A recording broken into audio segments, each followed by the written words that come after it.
a new duck, too. We are.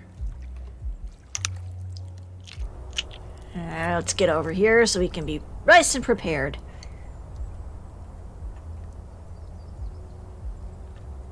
I do believe the Twitch is live. Sweet. Oop, you're okay. As is the YouTube. Oh wait, I think that's propeller duck. Yep, it's Ness.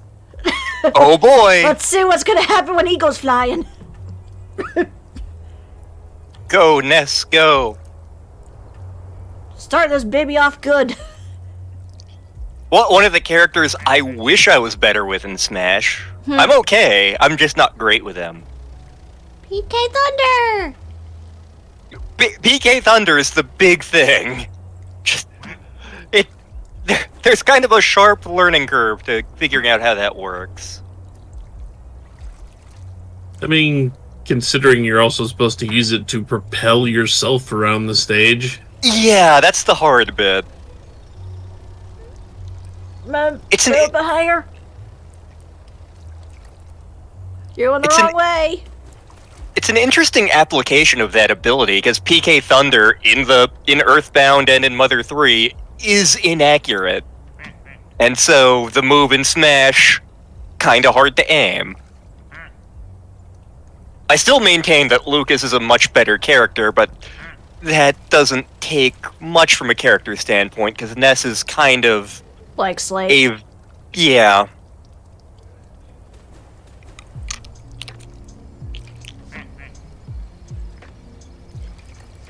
Also didn't help that Lucas started out having a voice, and then once puberty hit, he went mute. Mm. It is genuinely hard for me to pick whether I like Earthbound or Mother 3. Looks like Duck on Ice is stuck in the tree! Aha! Yeah, it does appear that the Duck on Ice just got stuck up there. I don't know if there's a way to free him. Unless maybe Ness bumps the tree.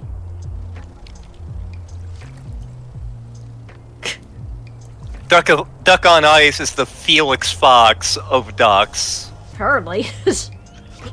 For those of you who don't get that reference, please check out Save a Fox. Welcome to the Landstar charity stream? Question mark.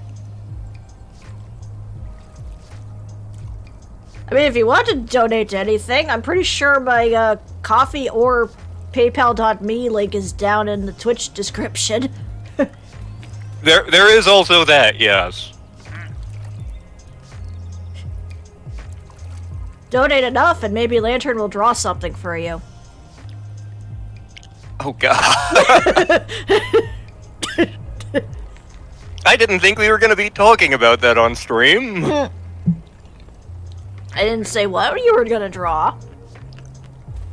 Perhaps a duck of some kind. Exactly. This week I went through an LP of the Duckman game.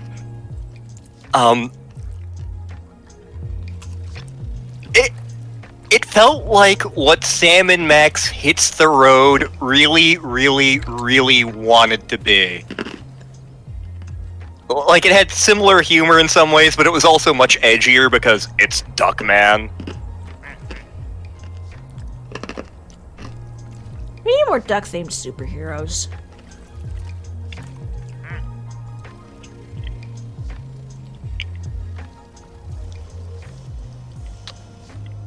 I guess Disney has 2 of them now. Darkwing Duck, Gizmo Duck. They had the Mighty Ducks back in the 90s, which we do our best to pretend they didn't exist. What do you have against the hockey team? Nothing. I'm talking about the cartoon show. Yeah. Yeah, because that made so much sense. The entire movie was about some kid hockey league, and you changed it into space ducks who just happened to play hockey. I watched one episode of that because I'm like, oh boy, Mighty Ducks! And like, I like hockey, I like sci-fi! And I was like, the hell am I watching? But it had Tim Curry as the bad guy. Man, he really was everywhere during the 90s. Yep. I'm surprised they didn't make him be the the dude from Gargoyles, because he kind of looked like him. They had friggin' they had Frakes as Xanatos, which is a good choice because Frakes has a good voice. And they had about half of the rest of the Next Generation crew as voices in that cartoon. I think at that point they all needed jobs, so because that was after like right after Next Gen went off the air.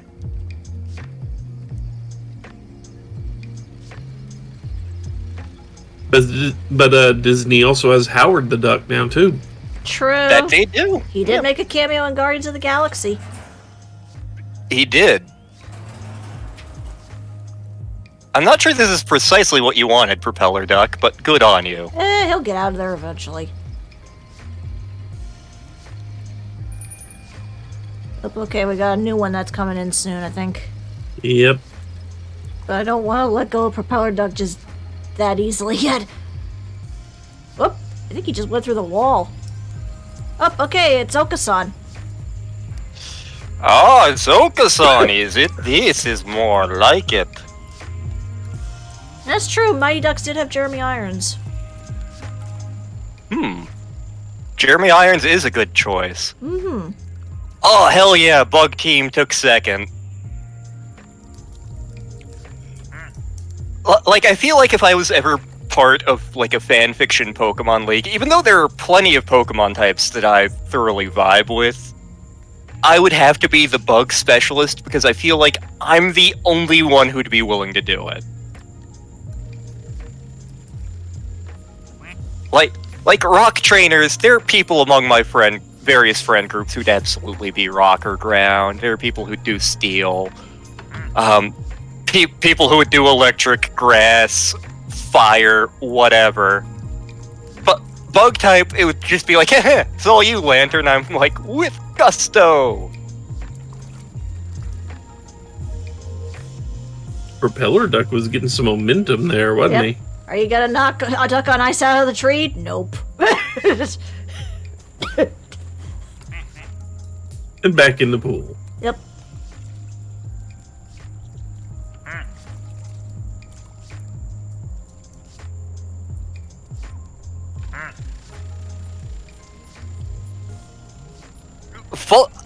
I need to transfer my shiny Volcarona to my Switch, if I can still do that. I'm pretty sure I still can. I've had that Pokemon in my DS for a long time.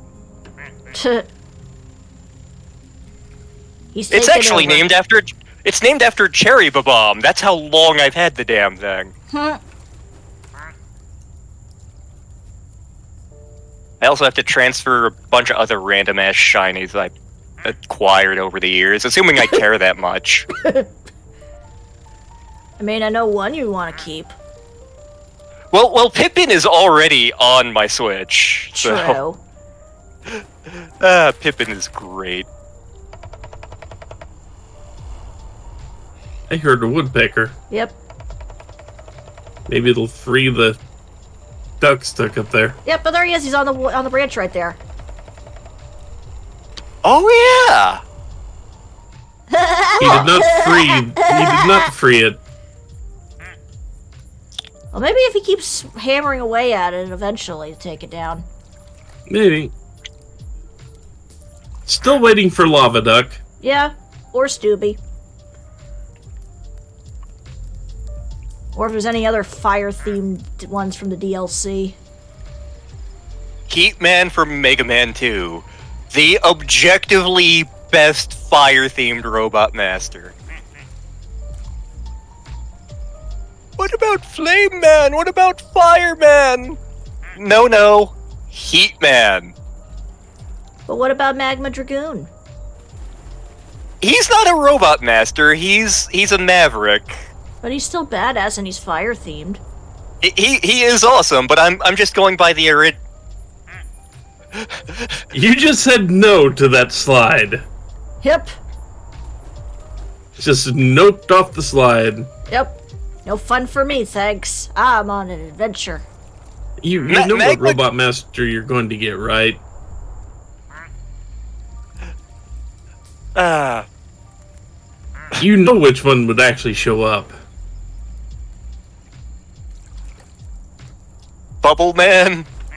No. Sheep Man. Nope. What have you got? What horror do you Flame have? Hineyard. He's also technically a maverick and not a robot master, and I know I'm splitting hairs here. Yeah, of the Mega Man X Mavericks, in terms of the fire-themed ones, Magma Dragoon wins that race in a walk. 'Cause, like, Flame Mammoth, meh. Flame Stag, meh. Blaze Heatnex, meh. Flame Hineyard, fuck you. I'm still laughing over the fact that there was actually a Sonic and Mega Man crossover in the comics. Yeah, I think that was during the Archie Comics days, too. I've been tempted to pick up those paperbacks. I mean, I linked you to that one reading of it. Yeah, you did.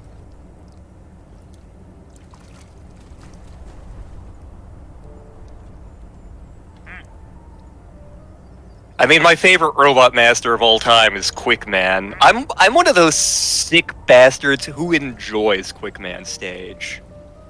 It's been a long time since I've done it, but I remember the last time that I actually beat Mega Man 2, the most fun I had was in Quickman stage. Heatman stage can go fuck itself, but Heatman stage is why you have the Rush Jet. Heatman stage is just a gauntlet. It's just so many enemies they throw at you. Where is it getting this much propulsion? Man. Whee! Down the mountain. Oh yeah! Ski trip. He's going snowboarding. Without the snowboard.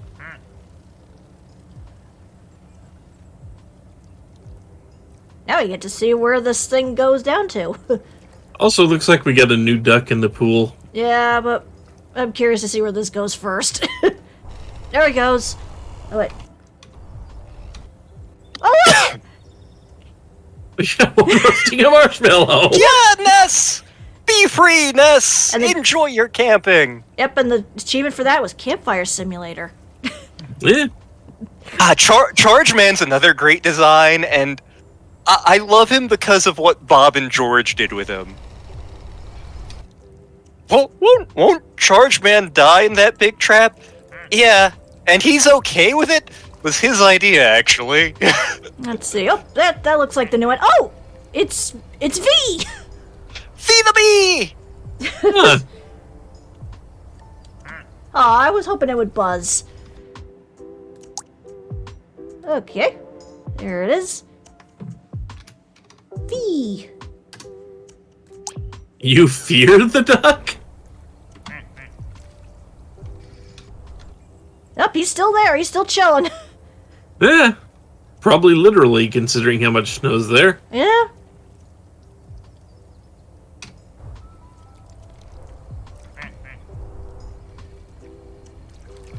In terms of some of the Mega Man X guys, I know the names have been changed, but I'm still inordinately fond of the Guns N' Roses names for Mega Man X5.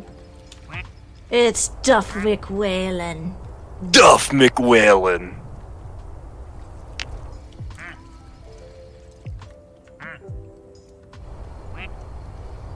Izzy Glow. The Matrix. Squid Adler. I wonder if Submarine Duck ends up down there, if he's gonna join Ness in a marshmallow off. Maybe. That would be kind of awesome. The hot air balloon went by last time, right? Yes. Yeah. Okay.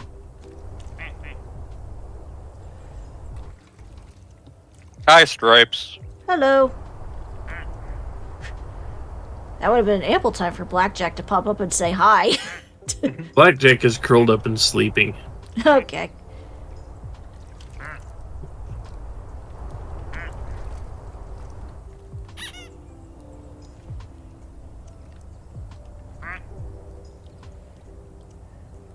When we brought in groceries earlier in the day, Blackjack just had to do laps around the house at top speed.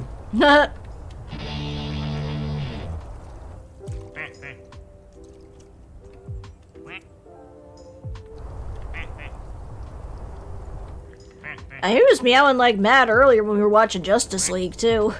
Mm-hmm.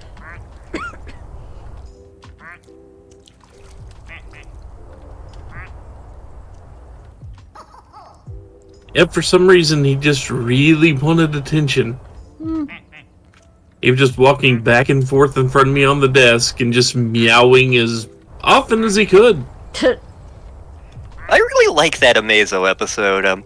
Season 2 of Justice League in general has some amazing stuff. I'm not as fond of the season finale as I am of the one for season 1, but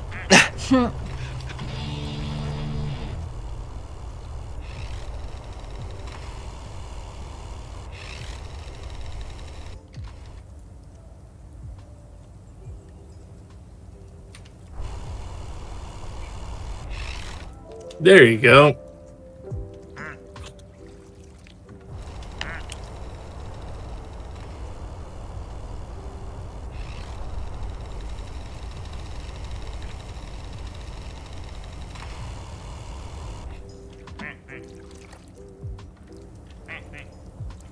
like, I even enjoyed that Dr. Destiny episode, even though Dr. Destiny's one of those villains who, aside from his appearance in, like, Neil Gaiman's Sandman, I couldn't give a fuck about Dr. Destiny.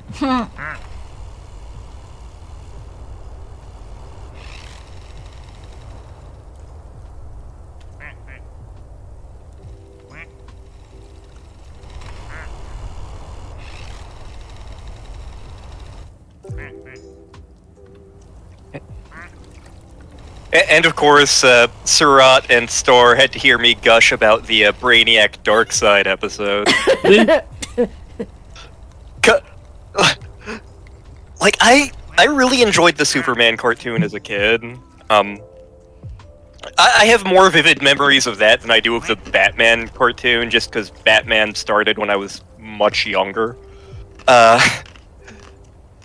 like, I like Superman just fine.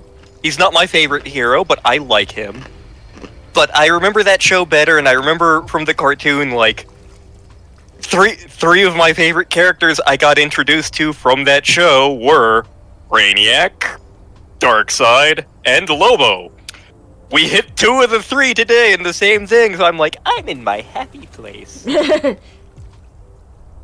This is fine. Lobo doesn't really show up in the Justice League cartoons. He shows up this season. I think he's like in one episode for just like a minute or 2, but no, we're back. Where he shows up, it's absolutely worth it. I even know the name of the episodes he's in. He's not the main feature of those episodes, but he is there, and it's hilarious.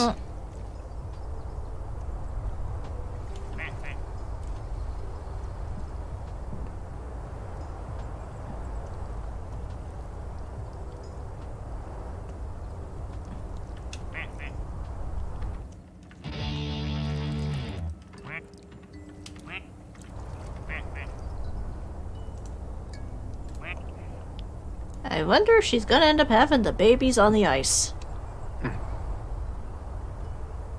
He did last time, didn't she? No, I think it was still in the pool. I thought we got babies down here. Maybe, I don't recall.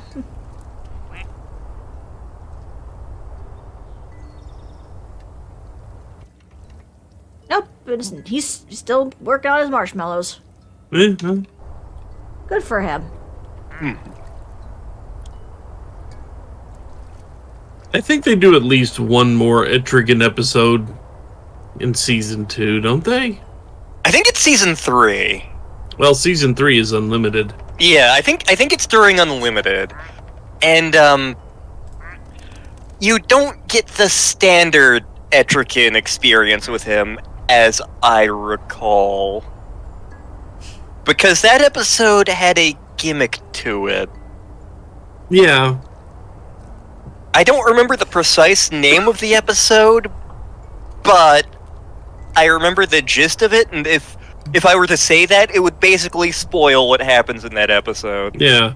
See, I just don't remember if it was unlimited or if it was in the regular, the first series or the unlimited, because it doesn't feature any of the non-original 7 heroes, really.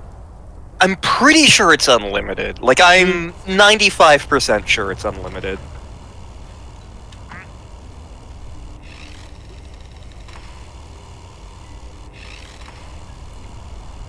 There are some things I really like about Unlimited, and then there are some things that I like less about Unlimited. It's kind of a mixed bag for me. It's weird.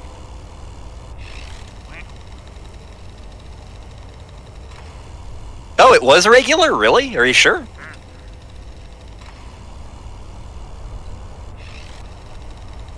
I could easily be misremembering. It's been a long time since I've watched Justice League.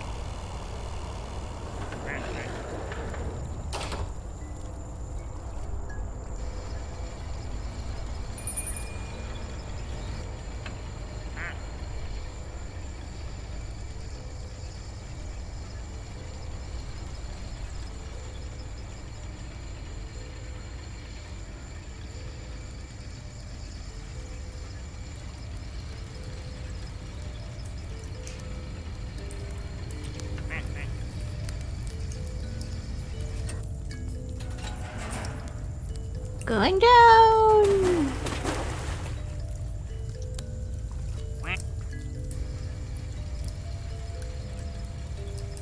I think it has to be an unlimited. It just doesn't seem like it's in any of the, none of these names tell me that it'll be in the original series.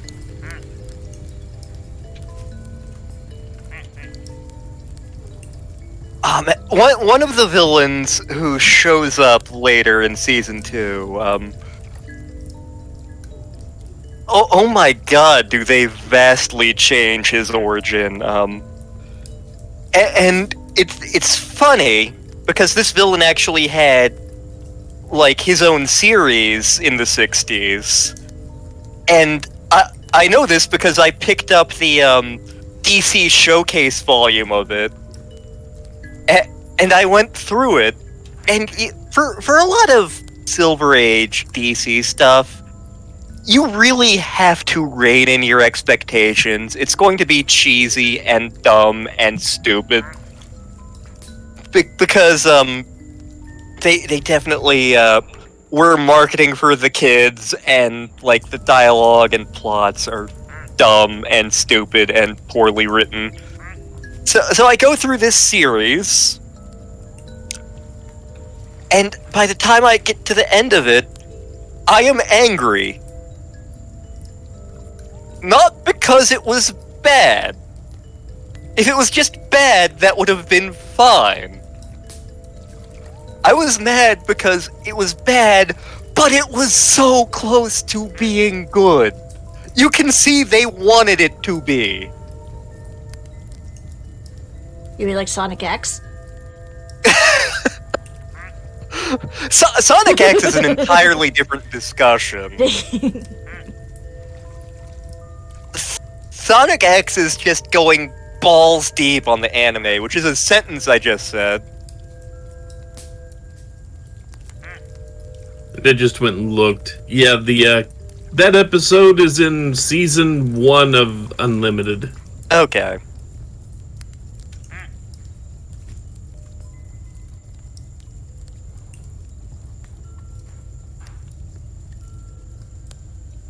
Yep. Oh, Cactuar duck just dropped in. Yeah. It's right after one of the best Superman episodes in the series.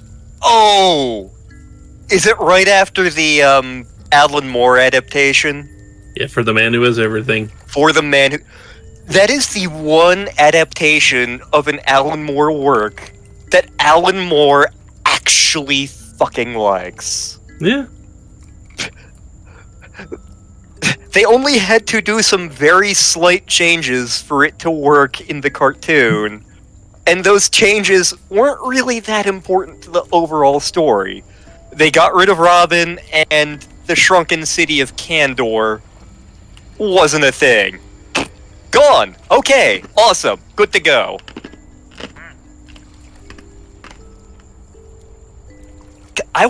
Sometime I really...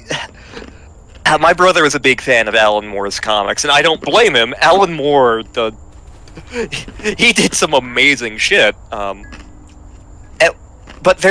he had a couple of Alan Moore collections, but there's one Alan Moore story we never managed to track down a copy of, which I kind of want to read. Whatever Happened to the Man of Tomorrow? And basically, it was one of the last pre-Crisis Superman stories. And the way it's prefaced, back in pre-Crisis, whenever DC needed to do a non-canon story, they would open it with, like, this is an imaginary story. So, because canon doesn't really matter anymore when you're about to reboot the entire goddamn company, Alan Moore was writing this thing as kind of Superman's swan song before they reboot, and he prefaces it with, this is an imaginary story. But then again, aren't they all? And it's just like, oh damn, you went hard there, Alan Moore. And basically the way it's framed is Superman has long since disappeared, and someone is interviewing Lois Lane about the last time she saw Superman. And it basically involved this adventure where, like, absolutely every Superman villain comes out of the woodwork and attacks. Do you care if I spoil it? Doesn't bother me. Nah. So, like, Lex Luthor comes, Brainiac comes, all these classic Superman villains come, and, like, the Legion of Superheroes come back from the future to help him briefly, but then have to go back to wherever they were, because destiny or whatever. But, like, all this crazy shit is happening, and Superman's like, oh my god, they keep coming. Wait, I know who's behind this. Because there's only one villain who hasn't shown up yet. At which point, one of the other best Superman characters ever made, Mr. Mixie-Spitlick, shows up. And is like, that's right! You know, I've been doing this trickster thing for a couple hundred years, and I'm kind of bored with it. I've decided to stop fucking around. And, like... For those of you who don't know, Mr. Mixie-Spitlick's a fifth-dimensional imp, so he basically can do whatever he wants. The only reason that, like, Superman doesn't consider him a threat is because this whole time, he's been a trickster guy. He's harmless. He's just a practical joker. Well, he stopped shitting around. So, basically, Superman has to, like... He grabs the Phantom Zone projector and, like, starts zapping him with that as he's... And Mr. Mixie-Spitlick tries to teleport away, and the resulting pressures of the two dimensions rip him in half, and he dies. Or does he?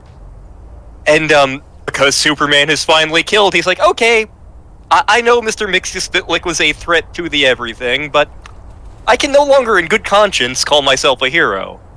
So he basically zaps himself, loses his powers, and is living a happily married life with Lois. But yeah, like, everything about that that story, from what I understand, is like, next to For the Man Who Has Everything, it's one of the best Superman things ever written. Well, she had her babies on the ice. Yeah, they just kind of popped in.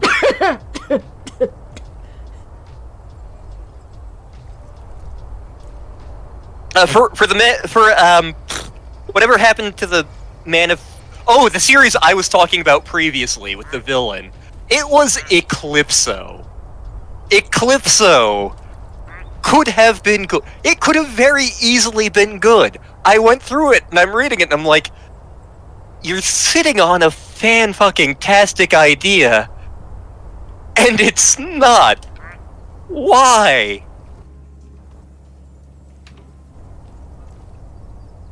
Still chilling with the marshmallow. Yep. Let's see what our next one's gonna be. Come on, lava duck.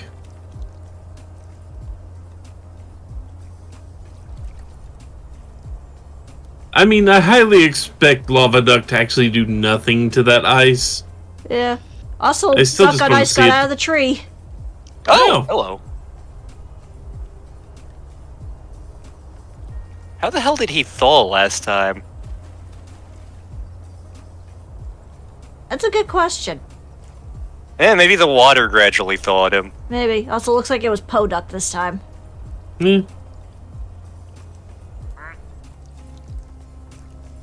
Yeah, the 2 volumes of Showcase I picked up like 10 years ago were like the first volume of Phantom Stranger and then the first volume of Eclipso.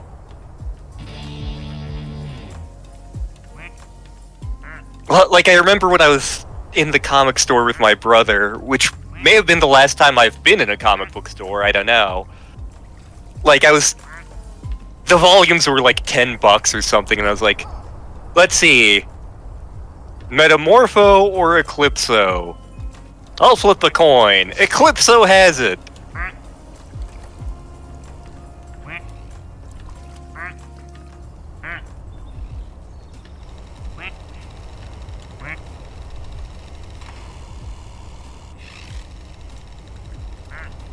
Okay, curious now if this thing's gonna push the babies.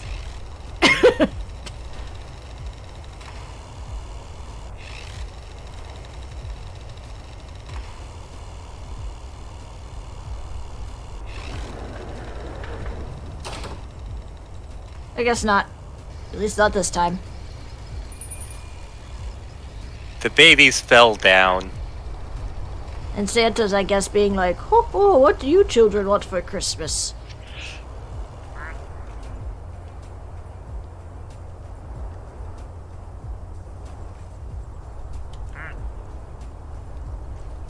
Oh, I remember seeing a couple of actors I follow on Twitter talking about Doom Came to Gotham, and like, Jeffrey Combs is Kirk Langstrom, isn't he? And there was someone else awesome in it.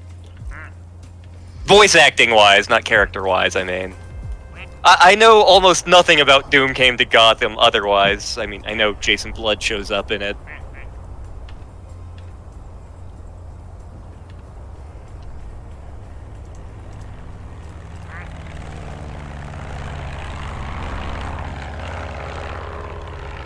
Here's the plane. Look, the plane! The plane! I am not Ricardo Montalban. He tasks me. I mean, you are quite hot. Hey!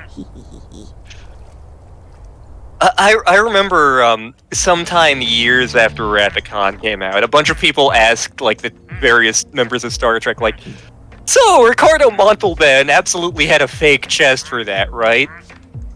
They're all like, no, he did not. But it had to be fake. No, it wasn't.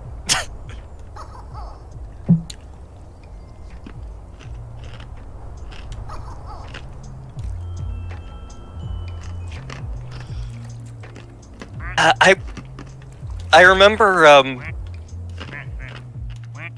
back in the early 2000s, my brother and I picked up the first trade paperback of Kevin Smith's run on Green Arrow, and I bring this up because Etrigan and Jason Blood both show up in it for reasons of plot.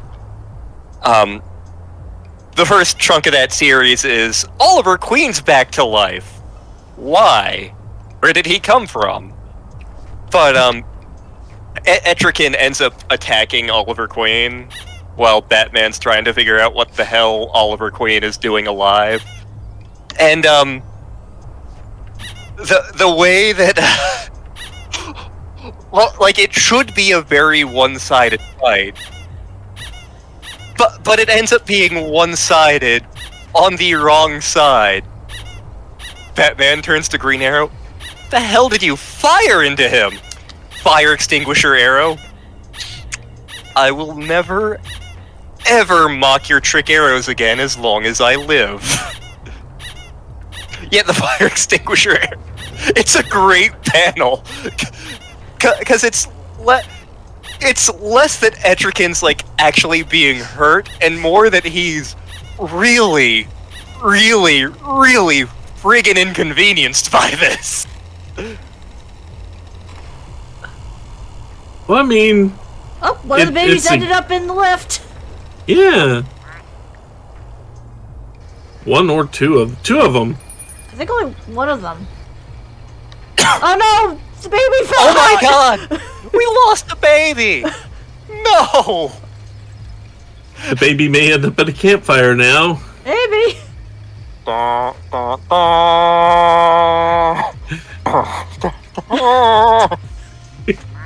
We lost the baby.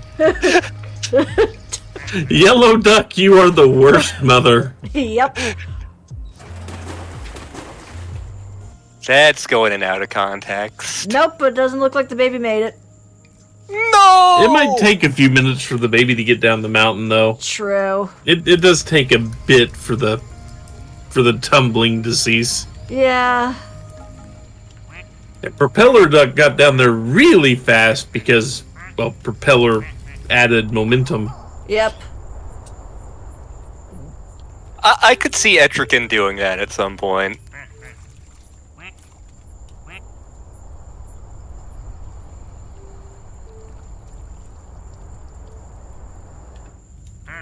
Yeah, I mean, if you have the chance and you know you're going to be going up against fire-based enemies, fire extinguisher arrow does seem to make sense. Well, of course, there is one trick arrow that is objectively the best trick arrow.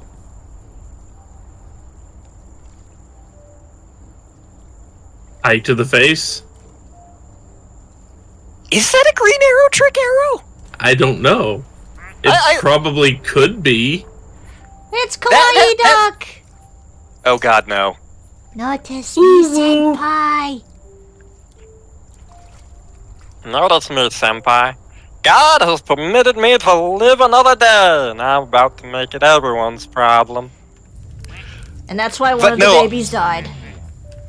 I am referring, of course, to the boxing glove arrow. Yeah. Just because everybody makes fun of the boxing glove arrow. Because it's so dumb, and yet so awesome.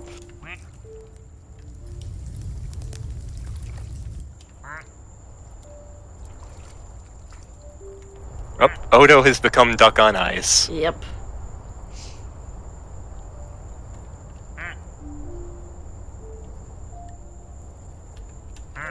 I wonder if now, Yellow Duck's gonna birth another baby to make up for the one she just lost. Maybe.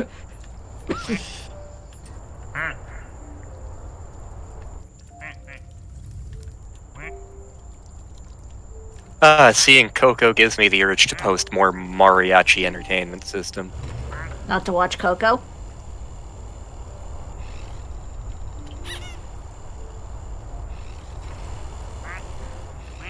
Let's see here.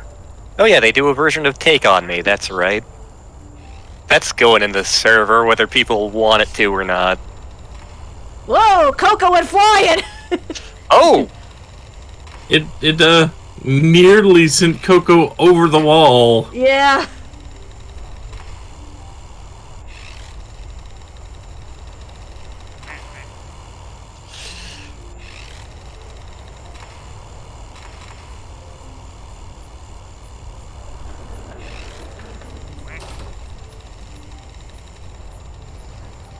Also, look, Lantern and V are hanging out together.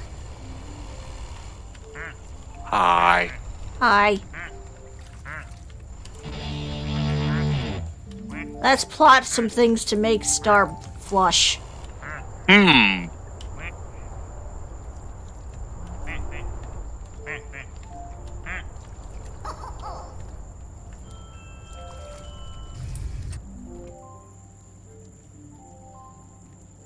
I guess the little one does not show up. No. Lost forever. Yep. No! He didn't even have a name.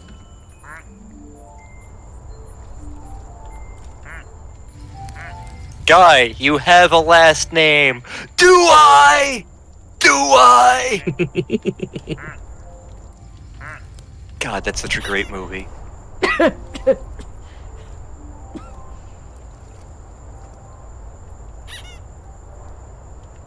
The cure for blindness.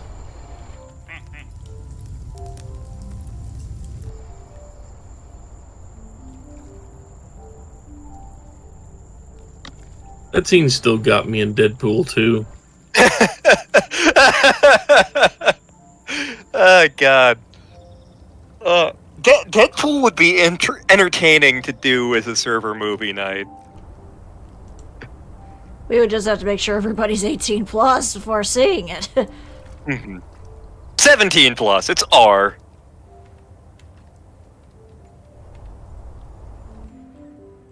I mean, or accompanied by an adult. I am an adult! No. No, you are not. There's so many lines in DBZ Abridged that are candidates for my favorite line in the show. That's definitely one of them. I am an... No. No, you are not. It's just the best possible reaction.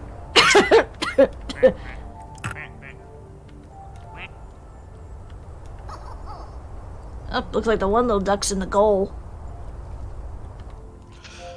The one little duck has life goals. Excuse me. Bless you. Achoo.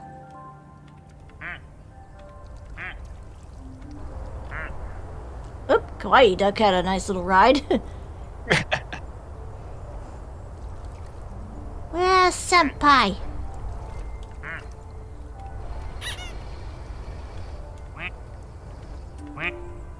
Hi, Oko-san. We had a senpai duck, didn't we? Yeah, he hasn't We did, dropped in yeah, yet. It was the Arizona tea duck. Yes.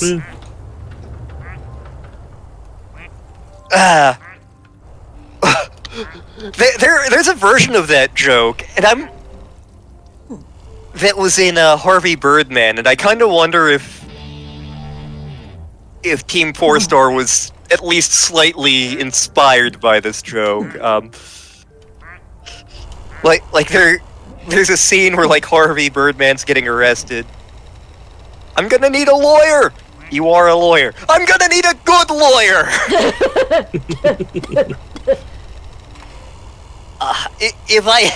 If I had Harvey Birdman, that would absolutely be a thing we marathoned in the server. Like that and C Lab 2021.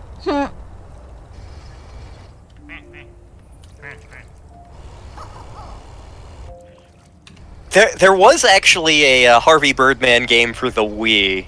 It was made by Capcom. I own it. Okay, you are familiar with it. Want to hear my dark, terrible secret? Sure. I like it better than Ace Attorney. Yeah. Like, I think you said that when we did the Let's Play of Ace Attorney.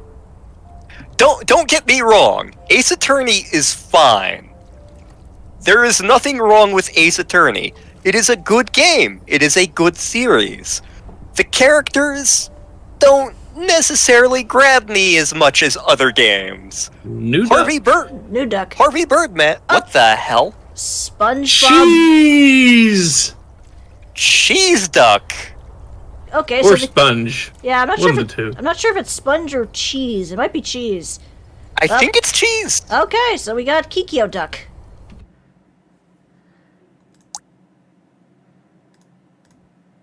I can't tell. That could be cheese or it could be sponge. I don't know. I'm counting it as cheese.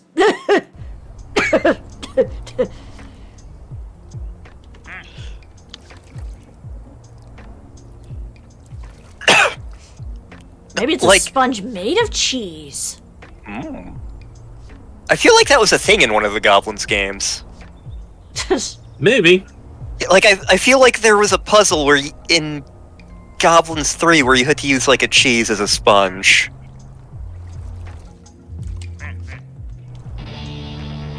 But yeah, like, Harvey Birdman, I'm already invested in those characters, and I feel like it's much funnier, and I'm going to piss off some of our audience, less weeb shit than Ace Attorney.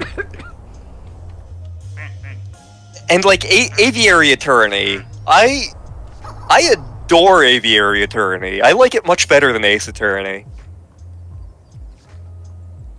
And we outright ruined that game. Yep. We did terrible things to that game. We also did terrible things to Arcade Spirits, so Yeah. I mean, I think. And then Arcade Spirits did terrible things to itself in the sequel. Yeah. Mm-hmm. I mean, we also technically kind of ruined the first Monkey Island game, too. Hey. Yep. The sweet, poignant moment at the very end when Lade and Guybrush are talking. Lantern's just doubling every line with, "Hey!" The reason for that, the reason that happened was, like, that morning someone had sent me a video of cats with their vocalizations dubbed over with just people saying "hey." So it was already immediately on my mind.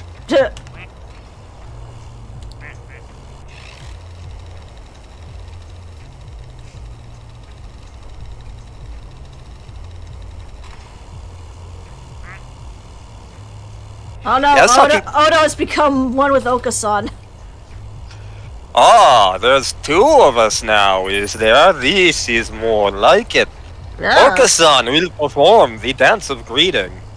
Yes, we must conquer the world with this thought of the one true pudding.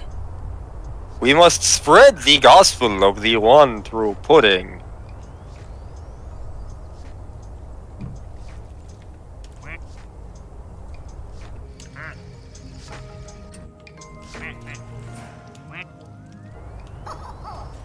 Ho ho ho. We're on to you, Shoe.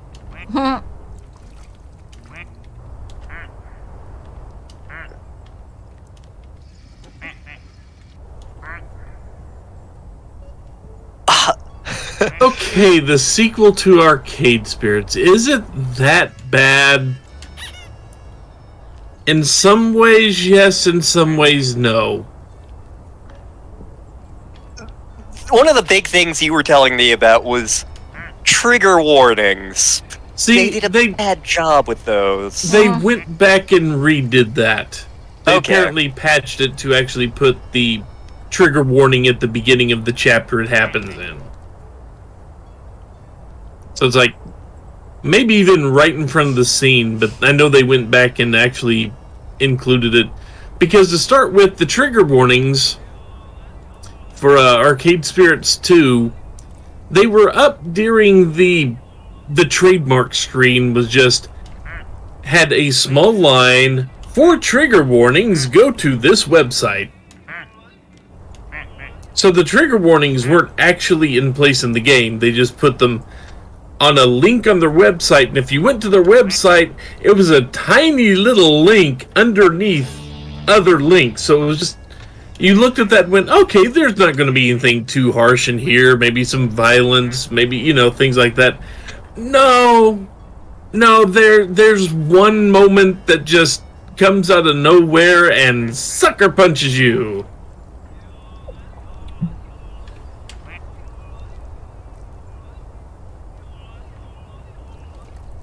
And that was my first major problem with the game.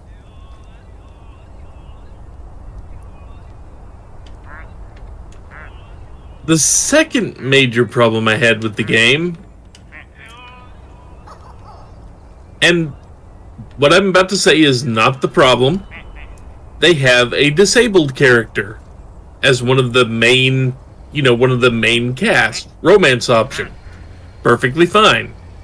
I forget exactly what they say her disability is, but she's forced to walk around on crutches and can't stand for very long periods of time, that sort of thing. Some type of muscle weakness, I think. And that is not the problem, that's perfectly fine.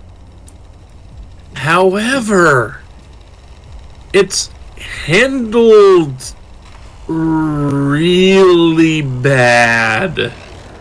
They put an honest attempt to shine a spotlight on disabilities and the problems people with disabilities face, but it turns the character into more of a sledgehammer. Mm-hmm.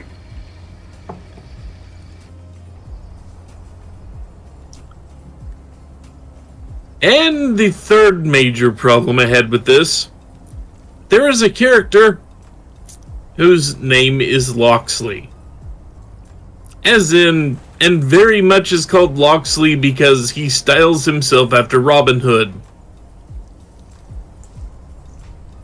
Very much. Now, the first game... Who came in? Sans? Sans Underduck.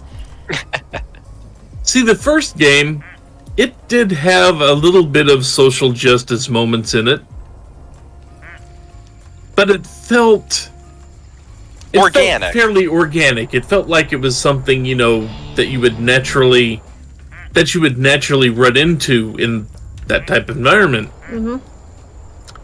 Robin Hood over there is... It's kind of like cramming it down your throat. Every time you talk to him, he'd have some new big thing to talk about. Every single time.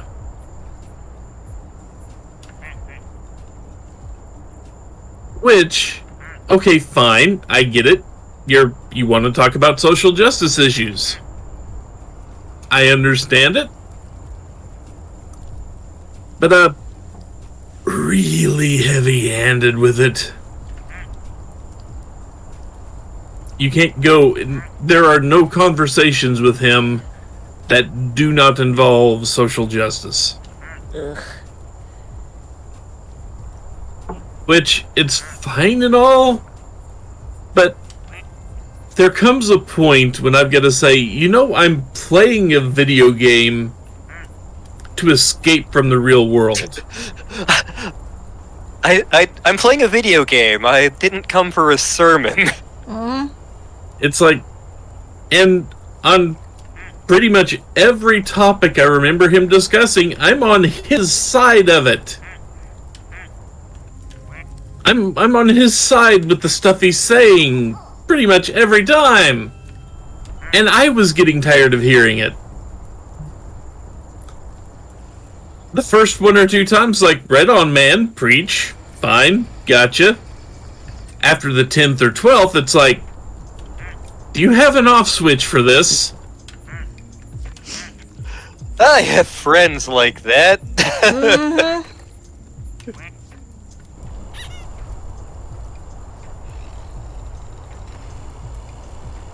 And I'm not saying that the social justice issues are not important issues or anything like that. But, like I said, I'm playing a video game. Please let me have the escapism. I did actually come here to have fun, believe it or not. Via's been very good at avoiding this thing. They have not gone they have not gone on the elevator once. No.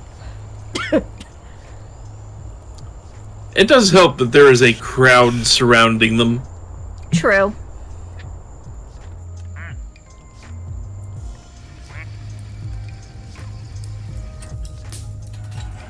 it didn't really help that Arcade Spirits 2 definitely felt like...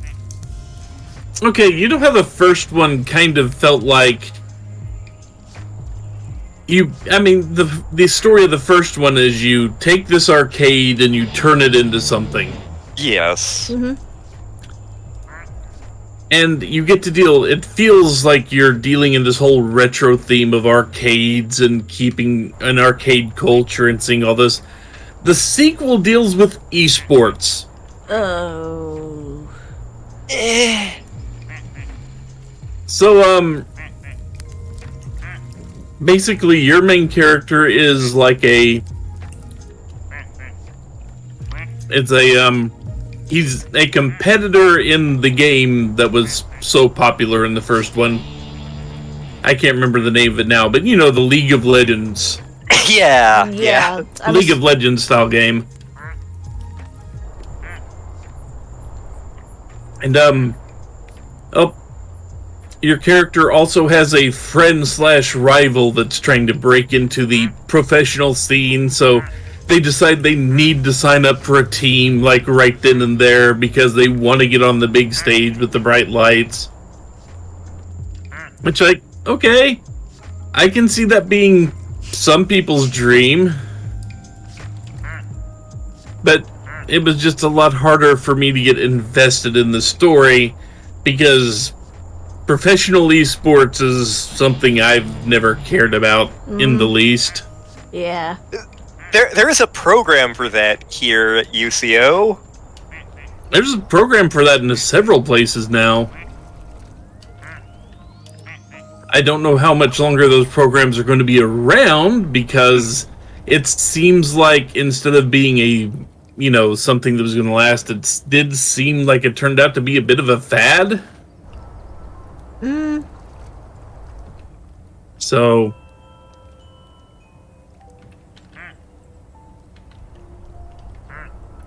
But yeah, Arcade Spirits 2, I wouldn't call it a bad game or a bad visual novel, but just, it gets a lot darker than the first one. And it's not nearly as much, it doesn't feel as much fun to read through. The story is a lot more po-faced. And just, I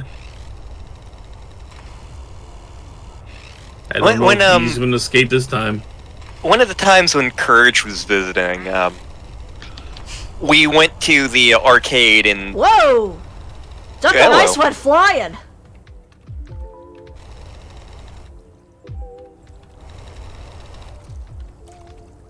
Duck on Ice went flying? Oh no, Odo went flying! Odo went flying, okay. Be free, Odo, be free!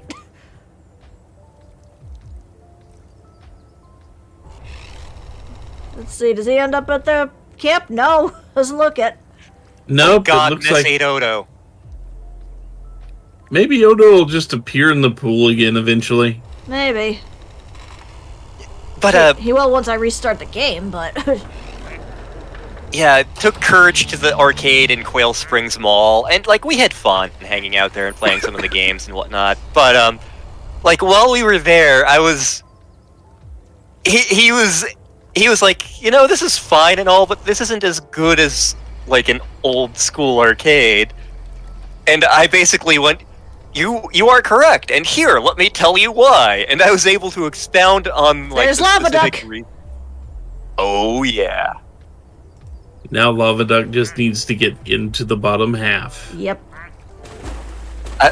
Pretty much all of the reasons that, like, the new modern arcade was okay and not great, my reasoning was entirely shit and phrasing I learned from Arcade Spirits.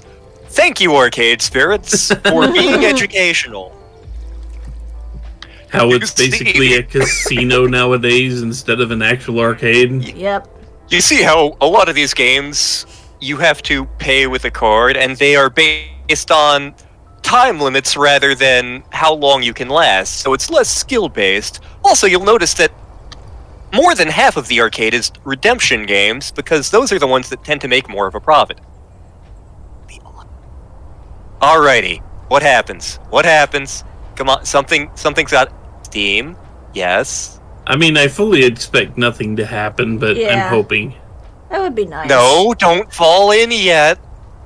I mean, right now. Well, he I can't go anywhere till the gate opens. And he just set Flannel Duck on fire. Okay, so we've got 2 things that are hot. 3 if you include Star. Hey! 4, technically. Boop. Hey!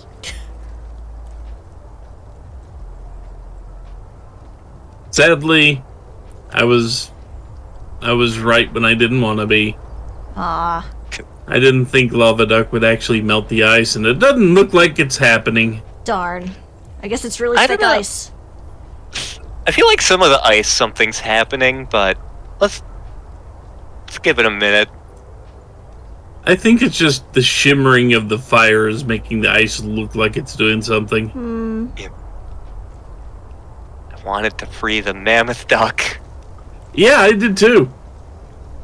Well, who knows? Maybe if Peaky shows up and the UFO shows up again to abduct him, and we get PB again, maybe they'll unleash the mammoth.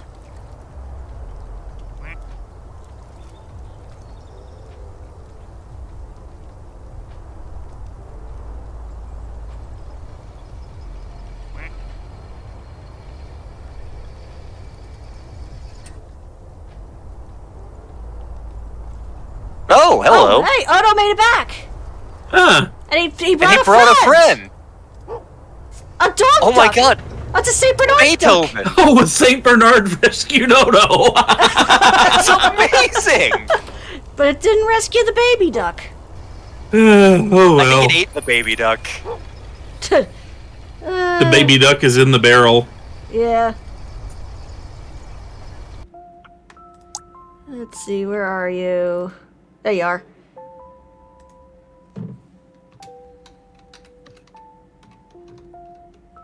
Ducktoven.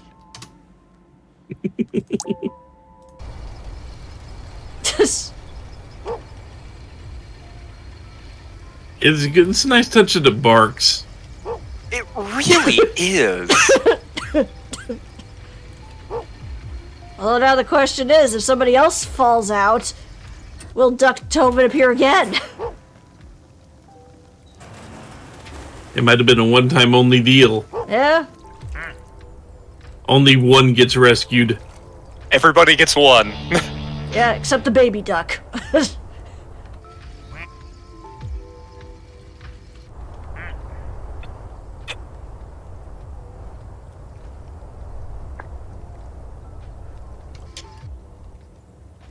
Nope, he's still chilling out there.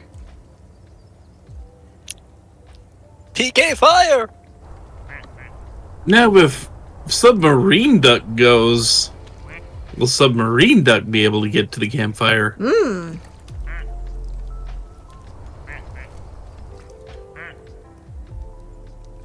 Because I feel it's going to be a lot easier for Submarine Duck to get out, considering we got an ice rink. Yeah, but then again, Submarine Duck, once it gets down there, it can't get the upward momentum that it normally does. True.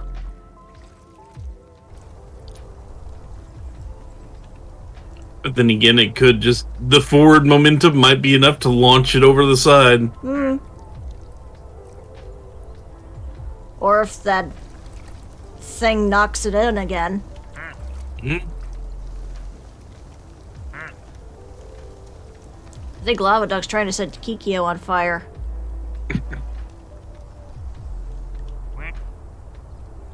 So we can have grilled cheese. We can have fondue. My parents want to have fondue when Lantern gets here.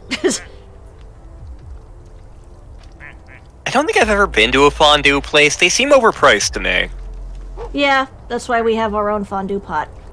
Oh, okay. But is it meat fondue? We probably could do that. That one I had to... that's gonna be funny a few months from now.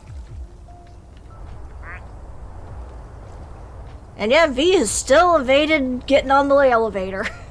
Yep. V likes ice skating. And know they're good at axe throwing.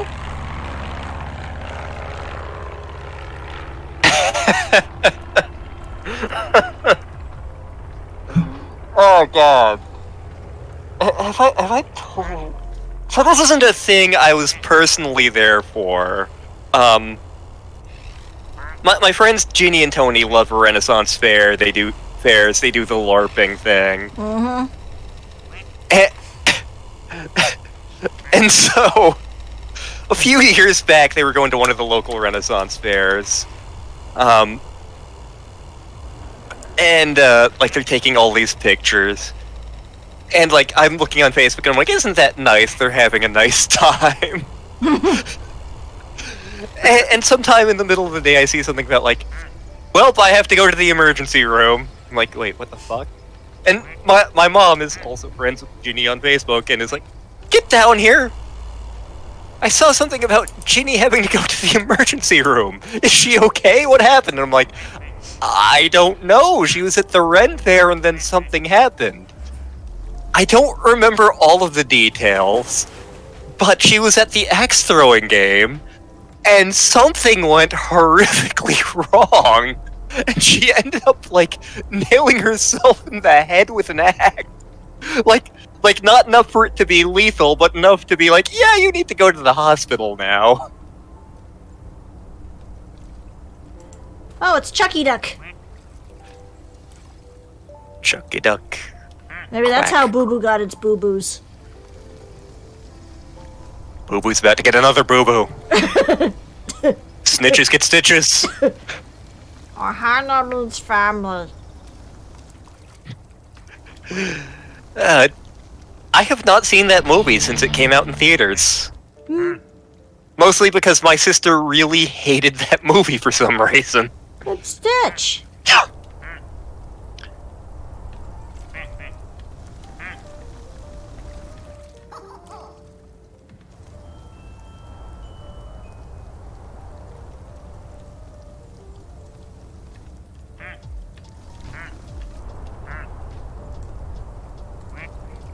Yep, V is still avoiding capture. You can't catch me! I'm Suction Cup V. Wait, what? Bitch! Oh no, Odo has become a yandere. Oh god, no.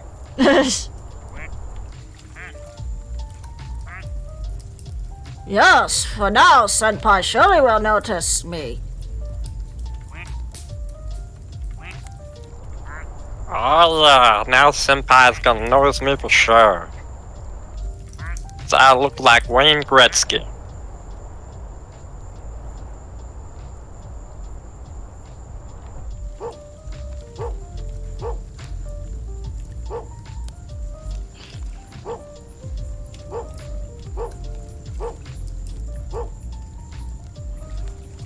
Oh, it's got even a little duck cross on its barrel. Give me the healing whiskey, buddy. Turns out it's actually apple juice. Huh. Hot tub? I got an achievement called Hot Tub. Oh. Did we... Really? Oh! Oh, looks like Lava Oh, Duck set that okay. on fire. Huh. Cool! So that turns the front part of this into a sauna, I guess. Woo! Oh, I think V's about to get captured. Bitch! Nope, Oh, V V evaded escapes. again. The master escape artist. I guess it's better to Master of Disguise. Yeah. Am I not turtly enough for the Turtle Club? Oh god, I saw that movie in theaters for my 14th birthday. And that's when I stopped, when I decided that, like, I was done with the entire birthday party thing. Like, like it was one of my friends and, like, 10 of my dad's co-workers. And I was like, okay, I think we're done with the birthday party thing. We can just stop having them. No, seriously, we can just stop. Oh, I think Lava Duck's working on getting Duck on Ice out of there. Yep. Still don't remember what actually thawed out Lava Duck, or Duck on Ice last time. I'm assuming he hit the ice hard, the rocks hard enough when he slid off the slide. Maybe. Either that or the game glitched. Hmm. Is something reflecting on the ice, or is something happening? Something is reflecting on the ice. Yeah, it looks like for some reason there's some lights under there with Mammoth Duck. That's odd. I think they've been under there. Yeah, they've been there for a while, but it's just kind of one of those things where it's like, are those frozen with it, or did they just bury it under there with him? I guess Odo's a Kiss fan now. Huh.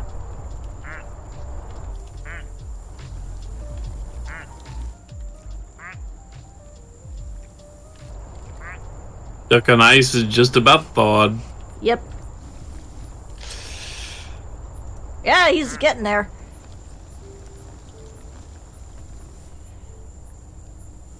And granted, he's got 3 different fire elementals after him. Yeah.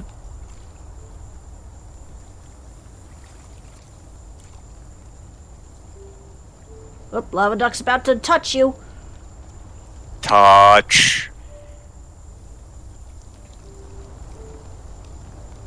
Could also be because the sauna, too. That might also be warming him up.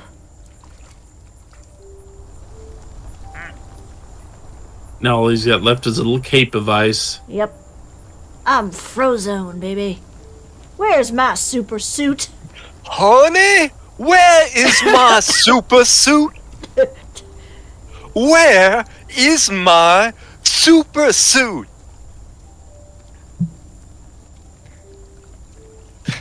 The city's in danger! You tell me where my suit is, woman! That was a great voice choice for him. That was a fantastic voice choice. I love... The first Incredibles movie is the best Fantastic Four movie we've gotten. Yeah. Yeah. Now, I actually saw Incredibles 2. I was kind of meh on it. Yeah, I was too. It just wasn't quite as good. You're just upset because Jack had a feud with a raccoon. No, I was okay with that.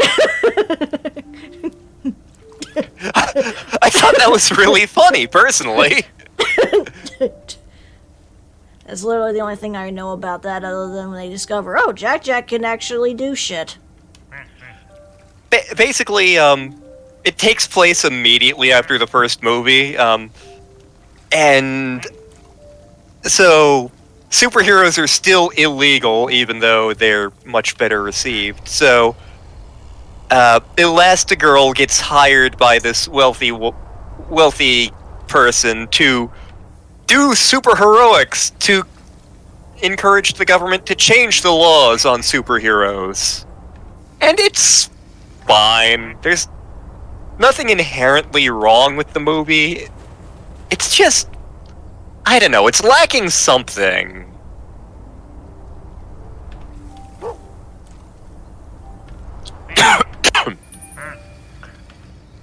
It didn't really do much to expand on the first movie, really.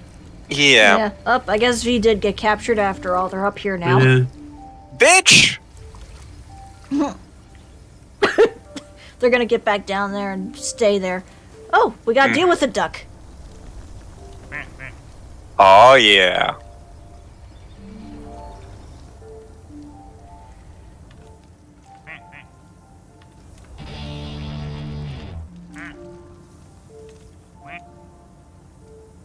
Pooh Duck is resting by the fire. The smell must be fantastic. I was gonna say.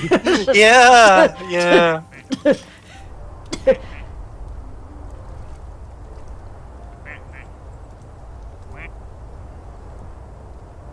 Oh, looks like Duck, you and Shu are having a bit of a tussle there.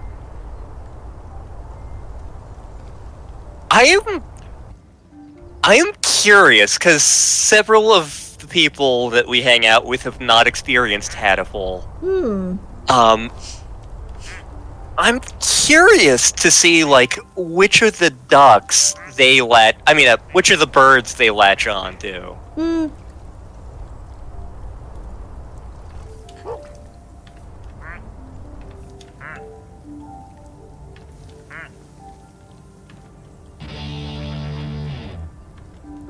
I mean, my favorite ended up being Kazuaki. Yeah, I mean,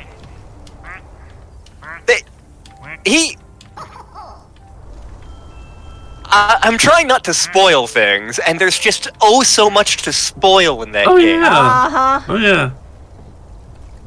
But no, throughout most of the game, Kazuaki, it's like, I liked him fine. Then we got to the ending, it's like, oh, I love this character now. Yeah. Kazuaki goes hard. Like, his main game chapter, it's like, oh, this is typical VN stuff. This is fine. Like, almost all of the birds in Hatterful are VN archetypes, and I say this as somebody who's not an expert in Japanese VNs. I just happened to go through an LP where they talked about it at length. But, like, you've got childhood friend bird, you've got aristocrat bird. Yeah, you got rich aristocrat, you've got crazy athlete bird, you've got I can't remember the Japanese term for it, but, like, bird who desperately wishes he was special. You've got teacher bird, you've got spooky scientist bird, and, like, it kind of deconstructs a bunch of those Japanese romance VN archetypes a little bit.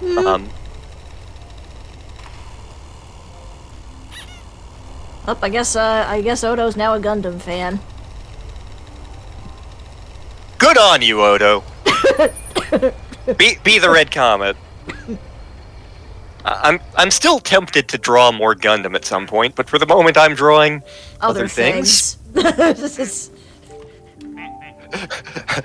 My life has taken a weird turn recently. Just a smidge. Just over the past couple of days, even. Yeah.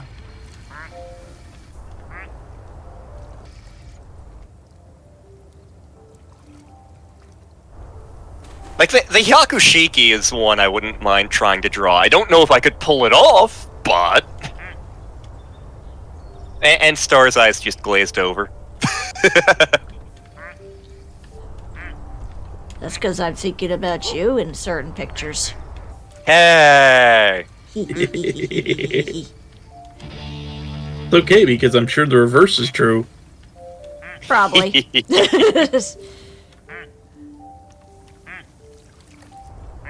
Oh man, that's a good grilled cheese sandwich on Reddit.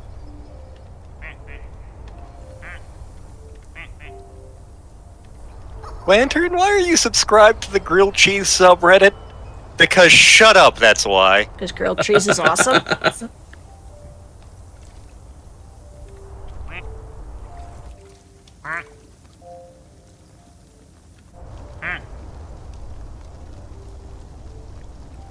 So I bet you're wondering how my life got to this point.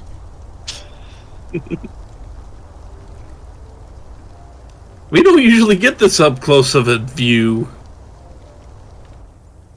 All I can say is that my life is pretty plain. I like watching the puddles gather rain. I didn't notice that one had a second Band-Aid. Yeah. And all I can do is just pour some tea for two and speak my point of view, but it's not safe. It's not safe. I just want someone to say to me, oh, oh, oh, I'll always be there when you wake. Yeah. You know I'd like to keep my cheeks dry today. Notice me, senpai.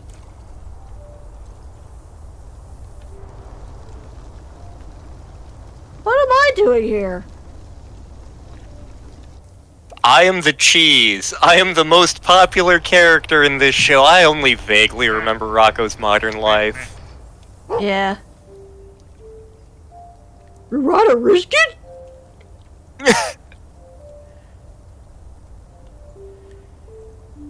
I was talking to someone earlier today.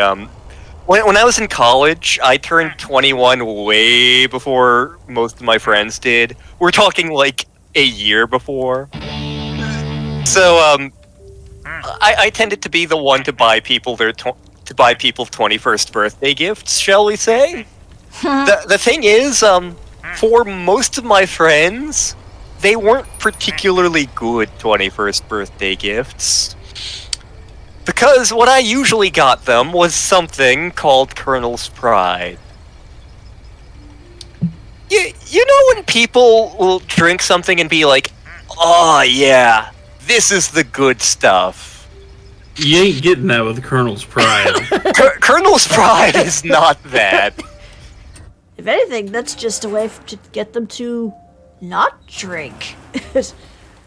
Colonel's Pride was $7 for a 750. Yeah.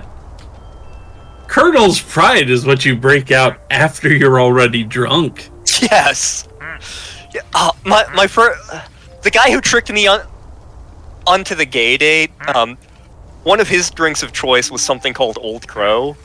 And he's like, it's not because it tastes good, it's because it's cheap. I can get a 750 for 750. And then I found the Colonel's Pride and I told him like $7 for a 750 and he's like, fuck you. Don't quit trying to out cheap me, you bastard. Gonna go drink my bottle of Old Crow and cry myself to sleep because I'm paying too much. New one. Oh, hello. What? What the devil are you? Gemstone duck? Sapphire duck? Not quite fractals.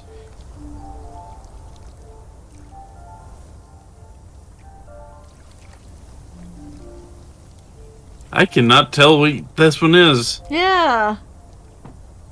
Like, it almost looks like something you'd see on someone's bathroom tile. Or like a decorative geode of some kind. Yeah. We are the crystal gems. Crystals. Of course. No! I think I made Cortex sound a little too gay there.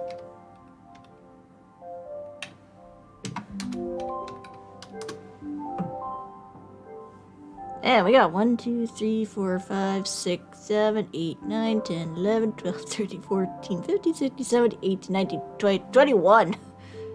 Dang. We got a lot of ducks. I wonder why you got some that are green and some that have a pink silhouette. Maybe those are I in wonder what terms that of... represents. Maybe it's in terms of rarity of when they spawn? I don't know. Maybe. We got all these guys, though. We're just gotta wait for a bunch of them to show up. I guess for now, you're Crystal Duck.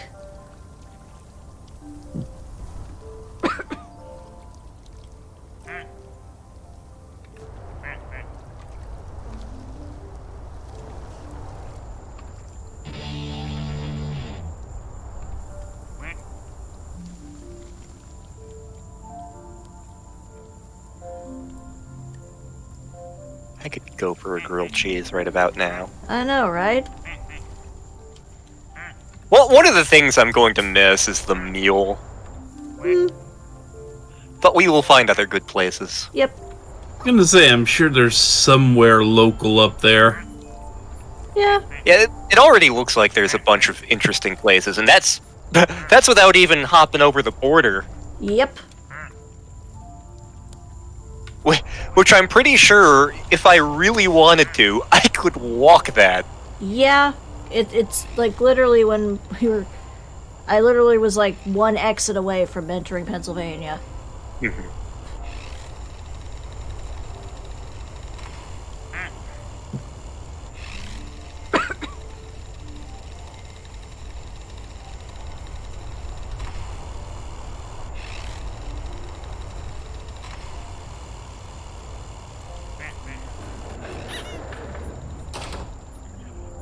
I've been hearing decent things about the new Fire Emblem. Still have no idea if it's good for a beginner, though.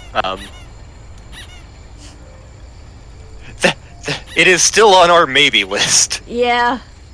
Because we're also eyeing Octopath Traveler 2. Yeah. We are getting Octopath Traveler 2. That is not a question.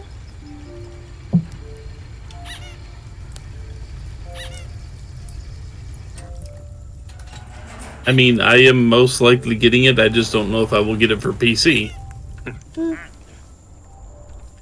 I mean, for LP purposes, it'll be easier if you get it for PC, but... Right.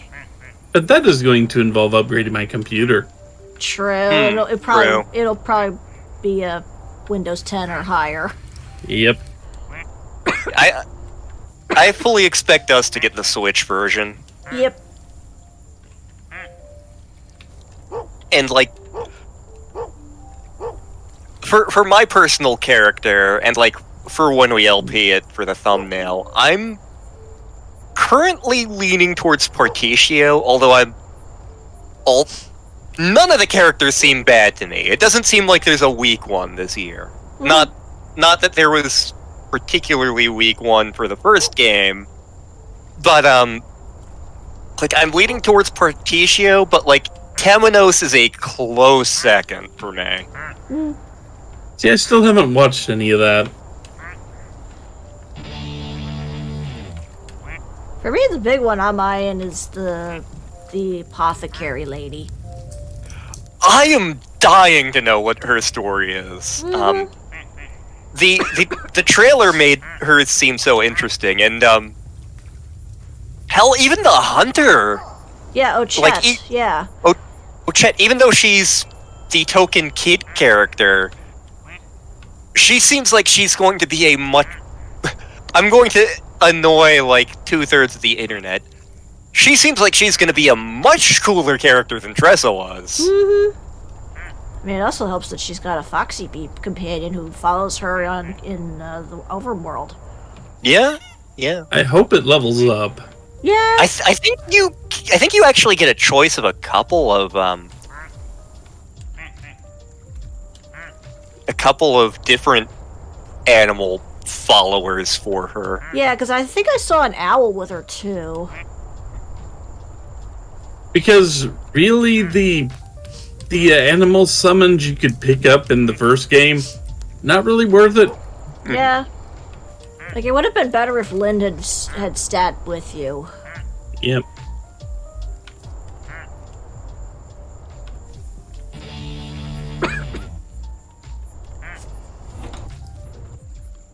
Nope, Ness is still over there. Yeah. He's living his best life. With a whole lot of marshmallows.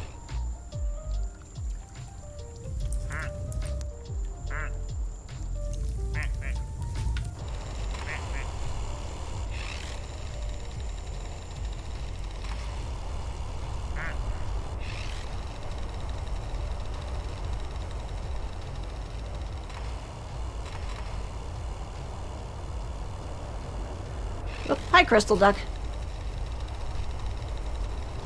The little Zamboni really tried to shove a bunch in the cart at once. Yeah. Oh, you're in there with Wood Duck and Santa.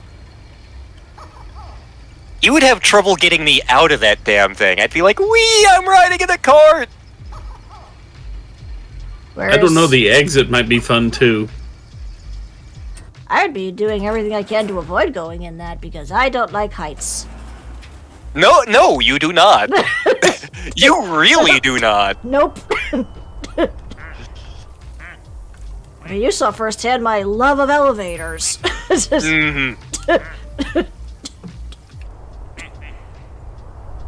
I mean, even, God, I already forgot the name of the place. Even at, The Wild Center? the Woodland... Yeah, the Wild Center, like... going across those bridges, you were not a fan. No. I did it. I was able to get into the eagle's nest, but I was still nervous the whole time. I think my parents were very shocked when it's like, you actually went up that high? Well, yes, because I'm safe with Lantern. Snuggles. Snuggles. Does kind of remind me, you talking about being afraid of heights. Reminds me of when I think I was about 10, 11, and my family and one of my aunts and uncles' families, we went down to Six Flags over Texas. Oh boy. Six Flags over Texas has a ride, or had a ride, it's been literally decades since I've been there, called the Cliffhanger. I'm sure that other amusement parks have rides like this, but in effect, you are in a cage, and you are mostly vertical. You are somewhat seated, but it's kind of more at a slant, so you're not quite sitting down. And the track isn't very long, but you get in this cage. It slowly lurches you out to where you can't see anything below you. It just looks like huge open air. This thing is literally, 10 or so stories up. So it is high. So it is very high. And then it just drops you. So you go straight down about 4 or 5 stories, and then you just get this slope that carries you till you're horizontal, and then stops and you get off. So it's a very short ride. So all the way down there, my uncle was sitting here smack talking my mom. Because my mom doesn't like rides, and my uncle was like, so what, are you afraid of heights or something like that? Blah, blah, blah. Because this is a man who claimed to have been airborne in, the 60s and 70s. Mm-hmm. Airborne being a branch of the military that jumps out of perfectly good airplanes and helicopters for no real reason. As my dad used to put it. And then we went on this ride. I've never seen a grown man turn that shade of white. But when he got on that ride and came down, he literally was terrified in place, and they had to get 3 people to pry him out of it. My mom has, until the day she died, my mom didn't let him forget that. I actually have a Six Flags story too, but it's not the one in Texas. So Six Flags ended up buying some other theme parks around the U.S., and one of the theme parks they bought was Great Adventure in New Jersey. And Great Adventure originally, like when I was a kid, it was basically just a drive-through safari that you go to. When Six Flags bought that, they added like the section of the park with the roller coasters and the shows and what have ya. But like the Great Adventure part was the thing I mostly remember. I've never been a fan of roller coasters. I'd probably be fine with them now, given that like I've done whitewater rafting and flown a plane and shit. But anyway, so it's one of our trips to Great Adventure. We're all like me, my cousins, and my parents are all piled in the family minivan, and Courage, my brother, has a bright neon hat. This is important for this story. We are driving through the park, and every so often we pass one of the park ranger trucks, which are designed to be zebra print. But like we just passed them, and they're like, "Oh, look, park rangers." So we get to the part with the rhinos. Courage decides to wave his bright neon hat one of the rhinos. I don't know what it was about the bright neon hat, but the rhino took that personally. Yeah. And started coming for the car, and luckily the car in front of us started moving, so Dad's like, okay, we're pulling up now. And so we keep going, and we go along our merry way, and, like, I look out the back window, and I notice that, like, there aren't any cars behind us anymore. And, like, I look out one of the side windows, and suddenly I notice, like, 20 of the park zebra trucks driving along the side of the road, going back towards the direction we came, and I'm like, I wonder what that's about.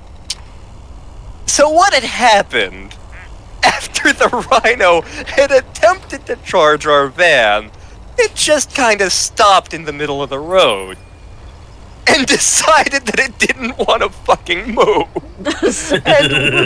and was just holding up traffic. So, like, people paid good money to go through this safari park, and they wanted to go and see the animals, and the damn rhino is coming up the works. Somebody got a real good look at that rhino, though. Yeah. So somebody, so they had to get, like, 20 of the damn zebra trucks to, like, shove and pull this rhino that my brother had annoyed.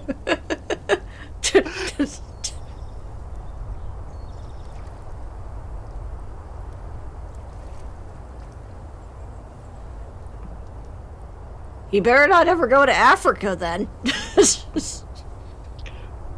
I've got stories about Africa because Dad's been. I don't have any stories about courage in Africa, but I have a great one for Dad. I think Odo has become a serial killer. Oh no.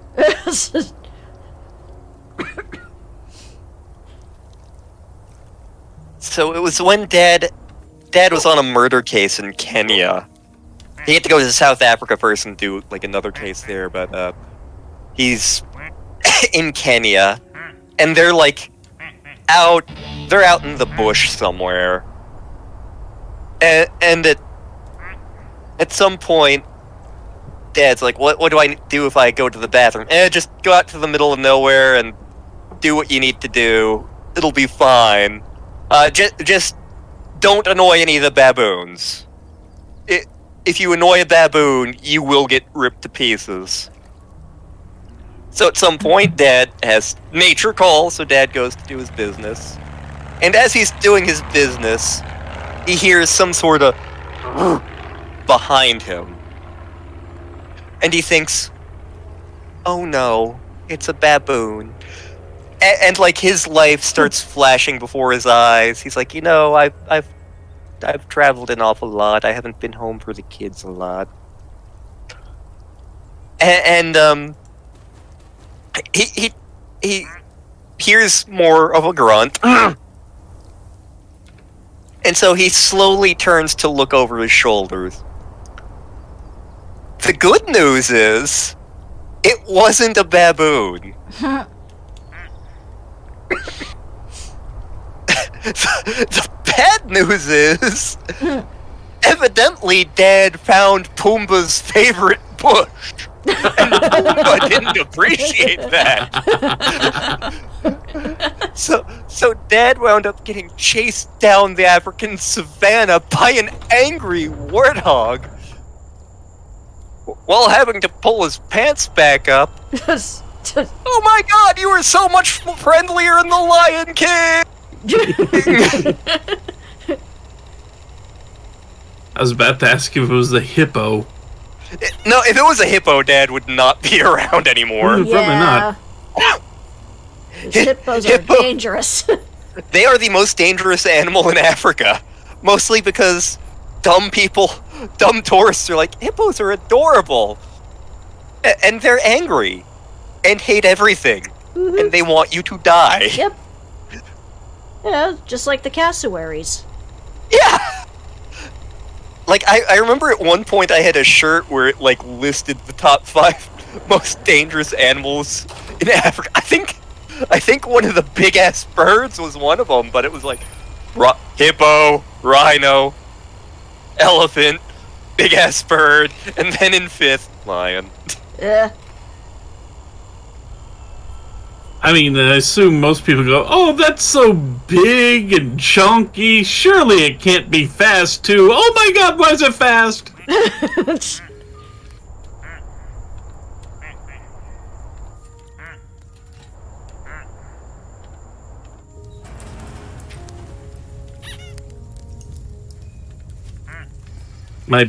My favorite amusement park story is also the simplest one. It was just my dad, my mom, and I on vacation. We went up to Kansas City, and we did a few things. We cut a couple of Royals games. I believe they played the Red Sox. Go Sox! But yeah, Royals games are surprisingly fun. Yeah, it's a really nice stadium. Yeah. And we went to Worlds of Fun. Now, when we got there, we were there about 5 minutes, and suddenly the heavens opened up and drenched us with about 2,000 gallons of water in like 5 minutes. At least that's how it felt. So we decided we were going to hunker down inside one of the restaurants. And when the deluge lets up 20 minutes later, not a cloud in the sky, and suddenly no one's in the park. Everybody freaking left, it felt like. My dad and I got to ride I think it was called like the Orient Express. It was like this roller coaster that had a corkscrew in the middle of it and actually went really freaking fast. We got to basically just ride that thing about 7 or 8 times in a row because there was literally, the line was exactly long enough to fill the cars. So as soon as we get off, we could just walk back in line and get on the next car.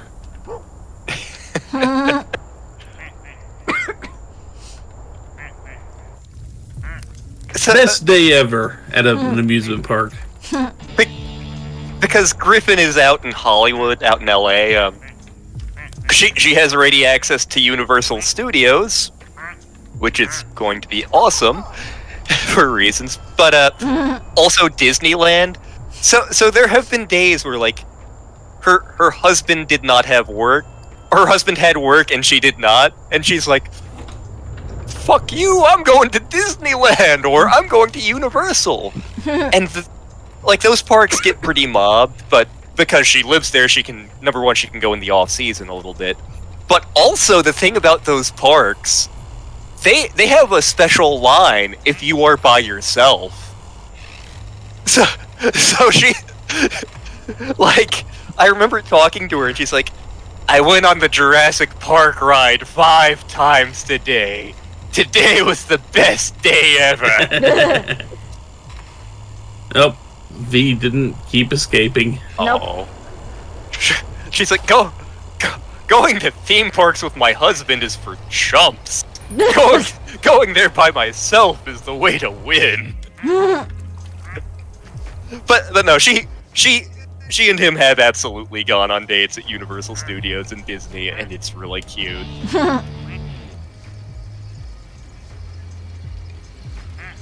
Actually, she sent me a thing recently that one of her siblings took, like a little video, and was like, "Yeah, my siblings said that we look like a lesbian couple." And so I watched this thing, and I'm like, I see where they're coming from. You two kind of look like a lesbian couple, which I'm sure, like, if Evan heard me say that, he'd be like, "Fuck you." I mean, didn't you say his favorite Pokemon was Jigglypuff? Oh no. That was the joke we did with Cherry Babam's husband. Oh, okay. Yeah, so years ago, Cherry Babam and I teamed up, and Cherry Bomb's husband, Riot, who's watched a couple of these streams. Yep. But she was like, she called me up and was like, "Hey, it's Riot's birthday. I have an idea for a gift. Can you help me?" And I'm like, "What is it?" And she's like, "I want to get him a GameCube, but what else should we do?" And I'm like, "Well, has he played Pokemon before?" "No, he hasn't." So we got him like Pokemon Coliseum or something. And then we're like, "Wait, he's never played Pokemon before." Keep in mind, Riot is a federal marshal.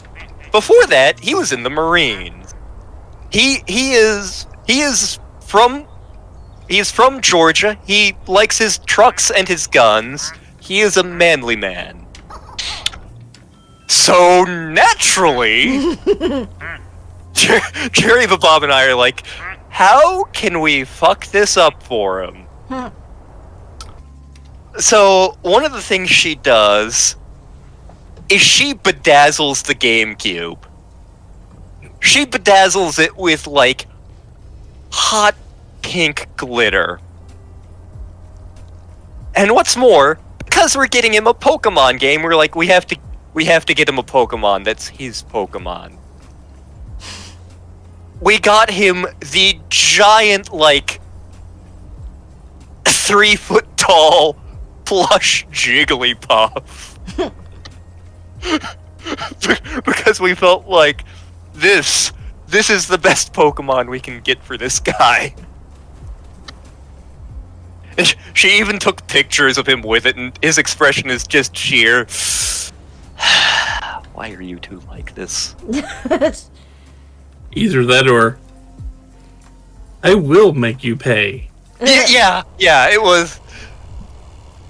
And like I even found on Google at one point the picture of like the Marine Jigglypuff, and it's a Jigglypuff with a military helmet and like an angry expression, and I just kept sending it to him, and he's like,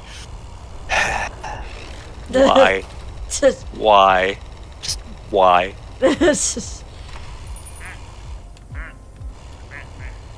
Yeah, when I got Pokemon Moon, like, we actually got the games as a group, and we each got plushies of our starter Pokemon.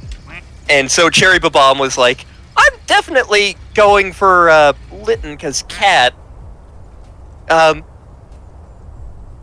Riot doesn't know what he's going for. Lantern, what are you going for? I look at the starters, I'm like, Rowlet. Definitely Rowlet. Rowlet's the best design. And so Riot was stuck with the curly looking Poplio. Yep. He wound up naming it like Chris Kyle, who was like a Navy sniper or something. Oh look, V's got a friend now. Ooh.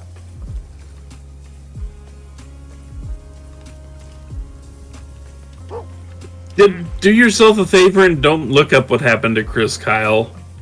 Yeah, no. I don't remember what happened. I remember it wasn't good. And like when he named it Chris Kyle, I was just like, ooh.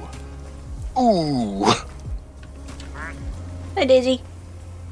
Mwah. Hi, I'm Daisy. I hold a grudge. Hi, I'm Daisy. Good luck playing Mario Party against me. I maintain we should do a Mario Party video. Yeah. Granted, people will be disappointed by our Mario Party videos because we are not cutthroat with each other. We're too busy screwing over the computer. Exactly. See, that's why you need to make sure you have at least four people in the game. Yeah. It's just that Nintendo's online play is kind of crap. Yeah. Like, the amount of times we've just randomly disconnected.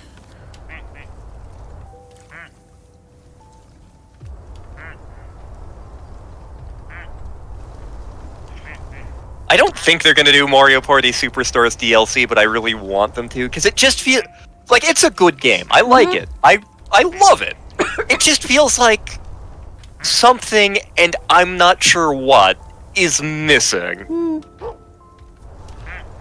But yeah, that's absolutely one of those games I enjoy just pulling out with and playing with Star. He is way better at the mini games than I am. To be fair, Superstar, I'm pretty sure Superstars is like the first time you've played Mario Party, so... Yeah, true. Granted, it's been a minute since I've played most of the games, but... Scoring challenge. Oh, I guess he must have gotten the puck in one of the goals. Oh, yeah, it is over there. Yeah. I kind of thought there'd be an achievement for that. You'd think, yeah. Deep inside, Buddy only dreamed of a goal. He just wanted one damn goal. There were Swedes to the left, Russians to the right. Czech on the blue line, itching for a fight. Brains over brawn, that might work for you. But what's a Canadian farm boy to do? Hit somebody! What else can a farm boy from Canada do? Hit somebody! I love that song. It winds up being a heartwarming song for being a song about a guy who beats the shit out of people while playing hockey. You never know. Hockey is one of those sports I guess I can bring people together. Like, basically the whole thing is, Buddy loves hockey, and he wants to, like, he dreams of being a star player, but he's really bad at shooting. And the song ends with his last game, he finally scores a goal.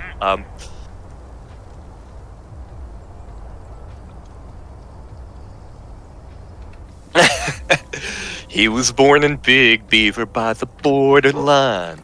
Learned to play hockey by the time he was 9. His dad took the hose and froze the backyard. Little Buddy dreamed he was rocket reassured. He grew up big, and he grew up tough. Saw himself scoring for the Wings or Canucks. But he wasn't that good with the puck. But his real talent was beating people up. His heart wasn't in it, but the crowds ate it up. Through peewees and juniors and midgets and mites, he must have racked up more than 600 fights. Till a scout from the Flames came down from Saskatoon. Said there's always room on our team for a goon. Son, we've always got room for a goon. God, I love that song. That is a part of hockey. I mean... Yeah. Again, I know that most teams seem to have one designated guy that when the action gets a little bit too boring and the crowd seems to not be into it, that guy will just look over for the other team's guy, they'll nod at each other, check in, and then just immediately throw down.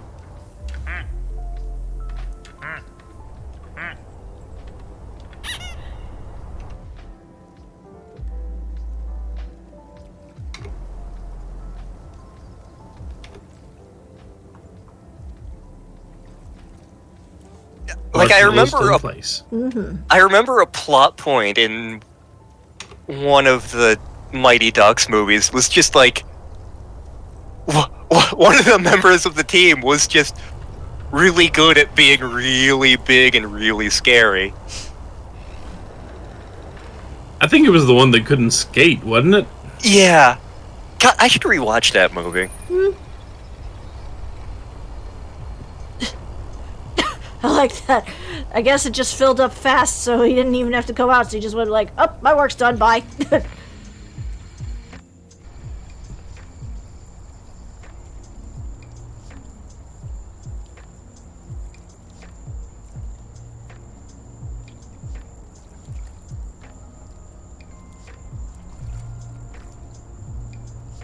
Poe's going for a ride.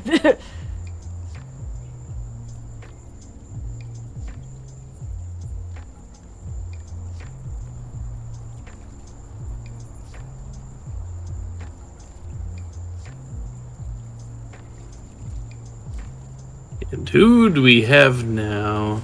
Looks like it is 8-Ball Duck. 8-Ball Duck.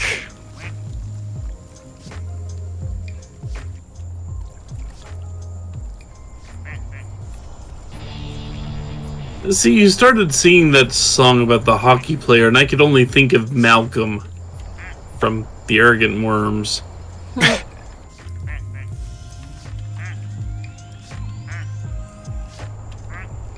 Which has nothing to do with hockey, but for some reason, that's what I was thinking of.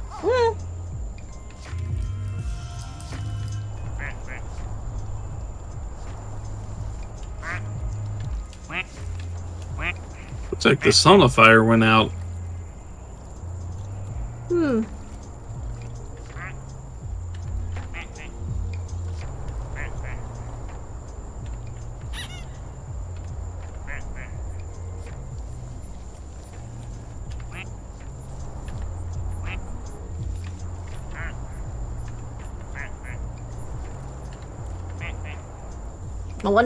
One duckling is still stuck in the goalie net, and the ones over here are like almost ready to go join his brother. I don't know if he can. Yeah, I think he might be stuck.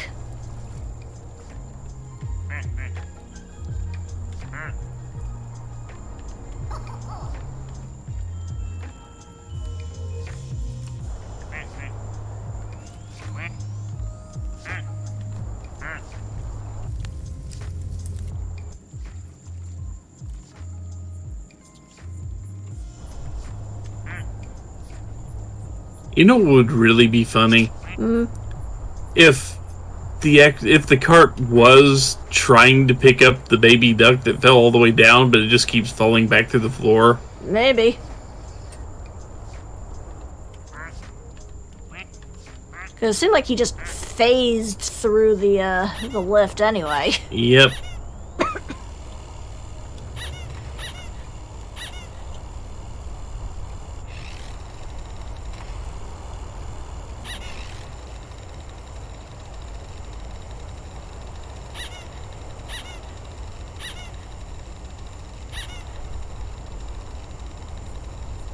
Hey. Zamboni? You okay Okay. there? It looked like it got stuck for a second.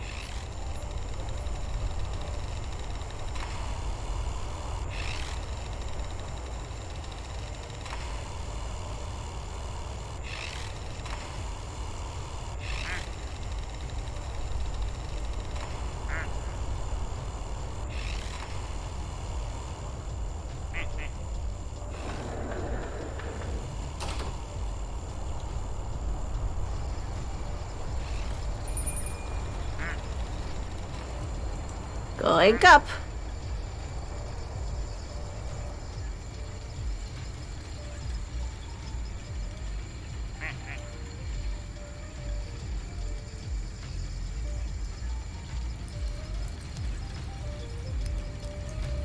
It is kind of amazing that this is the third stream of this game and we're still finding new things. Yeah.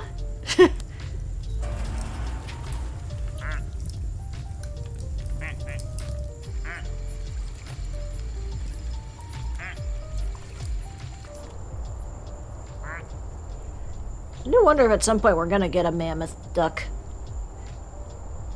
Not particularly that one, but maybe there's an actual mammoth duck. Again, I was hoping Lava Duck would free it, but sadly no. Yeah. Like, I bet you if, like, Stone Duck or Marble Duck was able to just drop through here, they probably could have broken something, but nope. Maybe.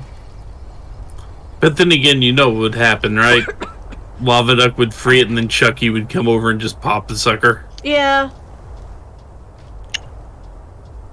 Just like the flamingo. But the flamingo was a terrorist. True. It took hostages. It did.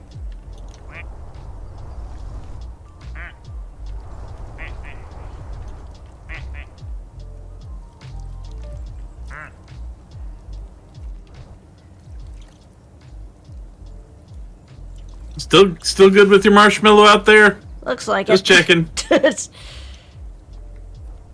don't think he's moved once since he got down there.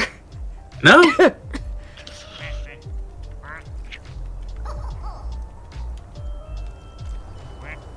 Like now I'm interested if submarine duck gets down there, is he gonna join him there, or is he gonna be brought back up too?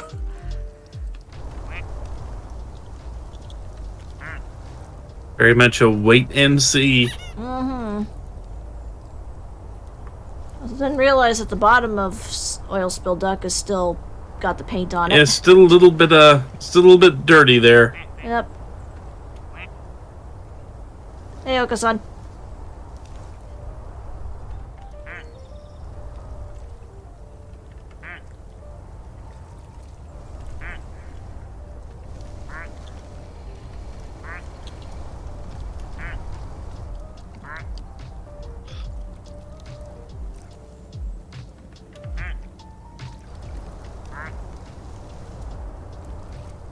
Lava Duck, what are you doing talking to Camo Duck? Plotting.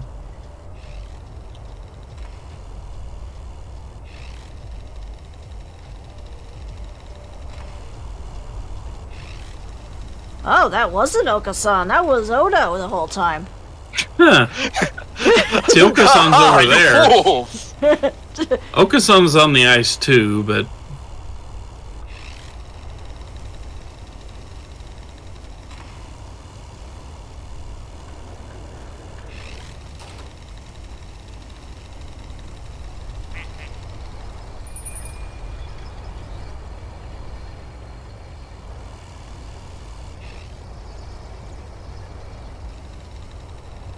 Odo, you don't quite match Plum Duck's color. You're just a little too pink.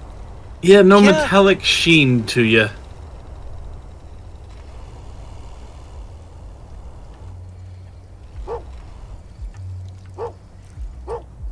Imagine if we get a cat duck.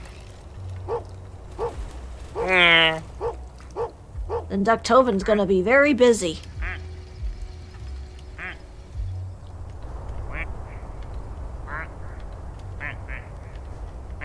When was the last time I watched a Beethoven film? Probably years. It's been at least 20 for me. Yeah, it's probably been 30 for me. I remember I had the book of the second film.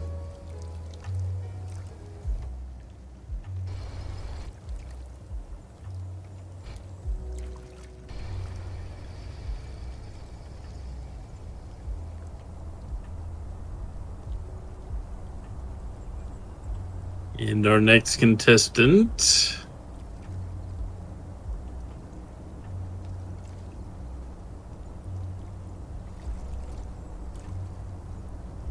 You know, we have a bee duck, and Daisy Duck has flowers on it. Wonder if anything interesting happens if they bump into each other.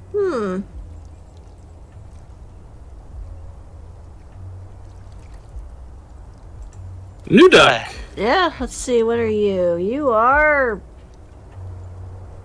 Navy blue with crying duck. Emo duck, got it.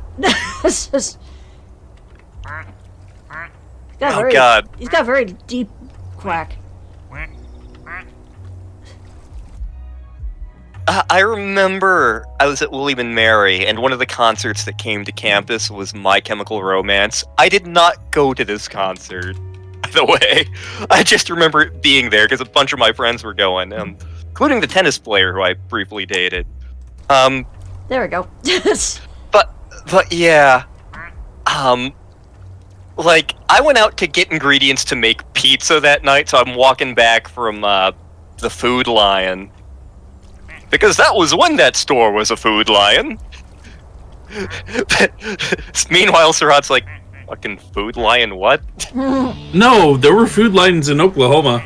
Oh, there were? Really? Yeah, right before they got taken down by that national news piece. Huh. Anyway, I'm coming back, and to get back to the frat house, I had to go past William and Mary Hall, which was kind of the big indoor stadium, and people are gathered outside of the of it lined up for the concert, including my friend Ragane. And they're all wearing like their black hoodies and they have the black eyeliner and they all look so sad and edgy. And that's when I had the most brilliant business idea. You're gonna love it. It's $1 million idea right here.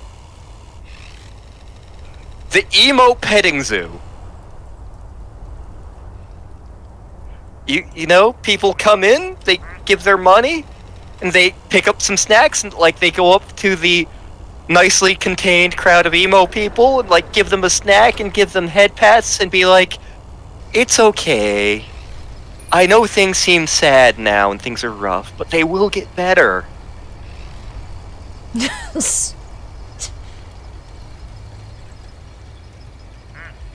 know what's sad is I had roughly the same idea, but for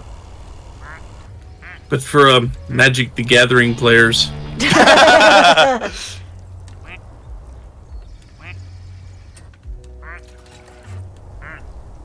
Hello, Apollo Kid. Hello. Hello. Welcome to this. Yes, welcome to more ducks. This We are enjoying the ducks way more than anybody possibly should. I mean, supposedly this is like one of the most popular games on Twitch right now, so... Really? And I showed you the article. That's how I found out about this game. Like, there's something about this game that's just mesmerizing.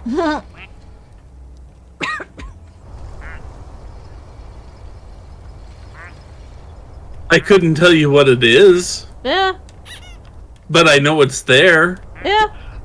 Like, I am fascinated by these ducks. And I simply must meet the next one. Mm-hmm. Also, apparently your cousin, I guess, must have played this at some point, according to my Steam account. Karashta? Yep. Yeah, I think I saw him playing that for a while at some point.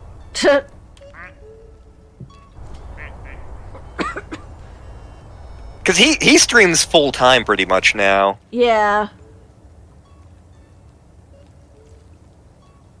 This is an ADHD trap and it works. That's probably true.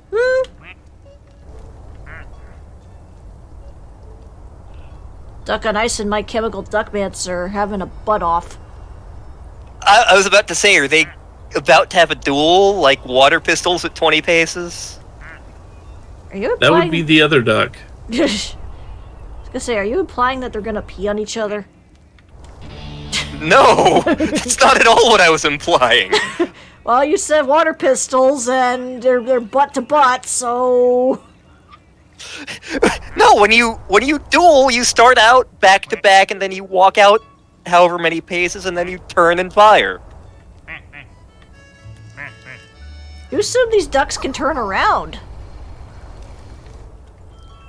Propeller duck could. Well, right now he's chilling out at the bonfire eating marshmallows. Yeah. Kiss Duck is amazing. Mm-hmm.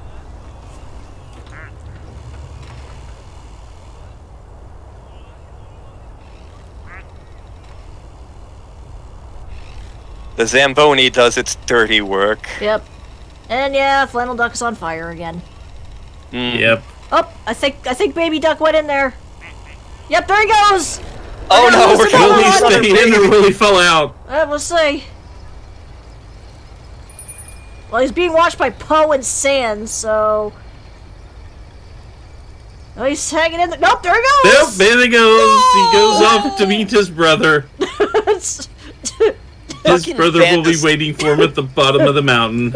This stream, Duck Infanticide has occurred. Twice. Yep, Sans Underduck.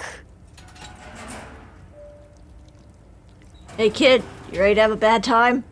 Whee! And Flannel Duck isn't the only one that can catch on fire. Yeah, Wood Just, Duck, too.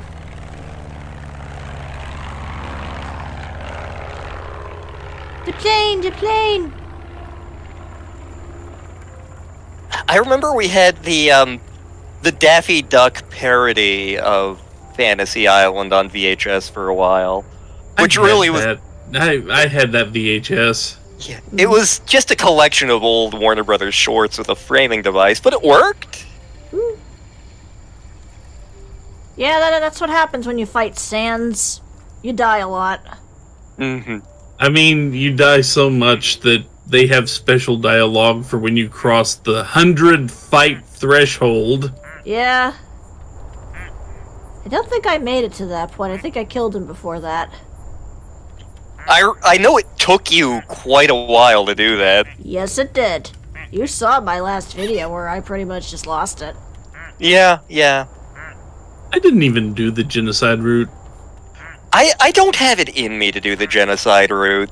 I've become soft in my old age, and like when I played through the pacifist route, like I was just like, I know these are fictional characters, but I can't kill them. I wasn't initially, but I had a lot of people being like, well, you just did pacifist, you gotta do the genocide one. So I was like, okay, it is half of the game, might as well try it.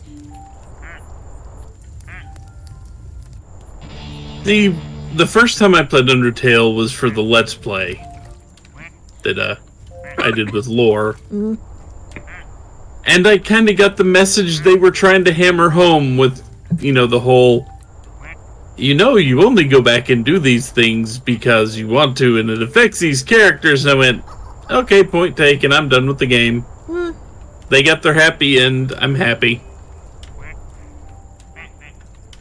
Yeah, I was the one who went back after the genocide route, did the little glitch where it doesn't pop up that information about the genocide route, and went back and did the true pacifist.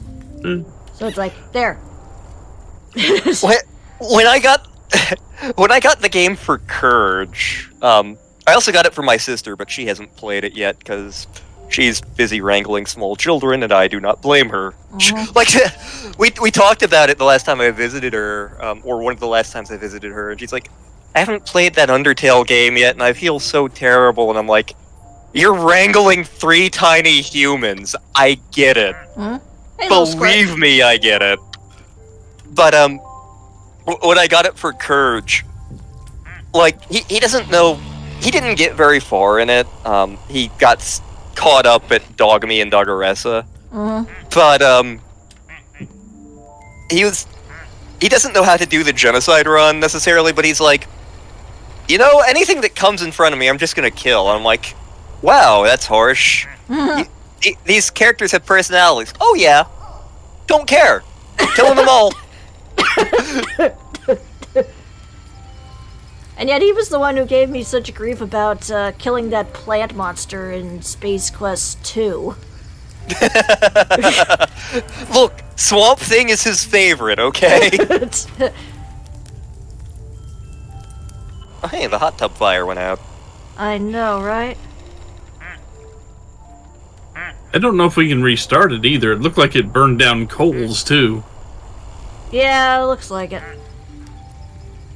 Well, to be fair, we already melted duck on ice, and...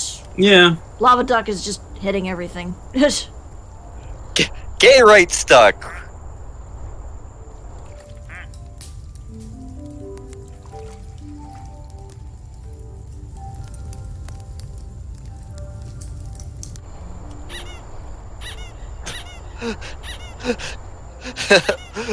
Oil spill duck's name still amuses me.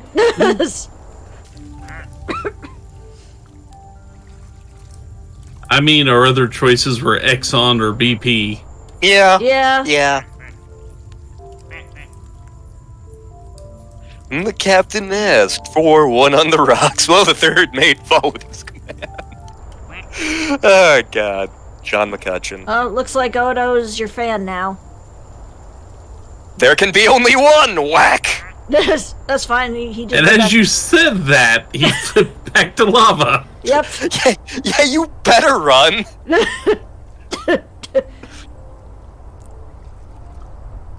So I guess Lava Duck's like, tell me about your hotness.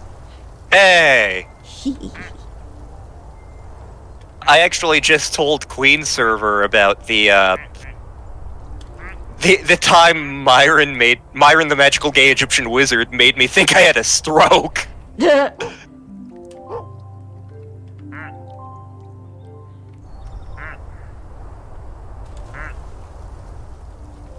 You know, I don't, even in my old age, I haven't softened it that much. Because I can still do the horrible things in games like Dragon Age and Mass Effect. Mass Effect, the first Mass Effect, the renegade options are like hilariously evil. Second game does a much better job of making them not just like pants-shittingly supervillain and more like, I don't care about your rules and regulations, I'm being pragmatic. And Like yes, punching that guy in the face when he's trying to talk to you. And yep, that's Chucky Duck. He has a knife. He killed a flamingo with it earlier. Yep.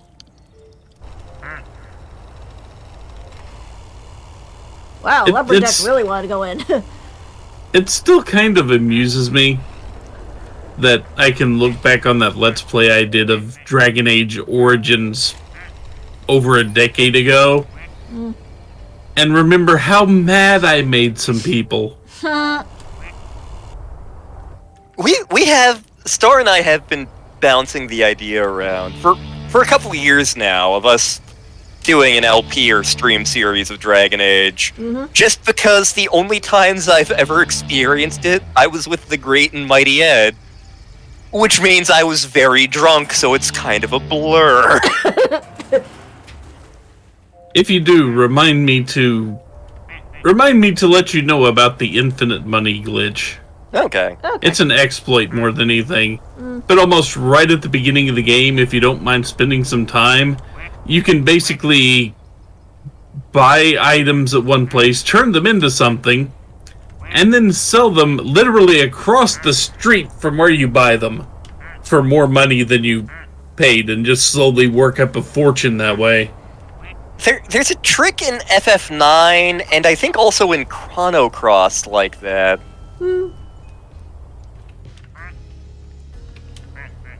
But you know, Dragon Age Origins you have like very limited money throughout that game. Yeah. You do not have the money to buy half of what you need. So, when I did my Let's Play, I just did that glitch and got myself all the money I could ever want and bought all the healing potions and all the stuff I could ever need to get through that game. God, if whatever the hell we get to Mega Man Legends, which may be sooner than we thought it was going to be, depending on things, but in order to max out some of the items, some of the weapons in that game, you need to get like the maximum amount of money that you can multiple times. Spoilers! We're not doing that. Hell, I'm not even sure if we're gonna get all of the weapons in that game, because one of them requires going through a mini game that I was bad at as a teenager.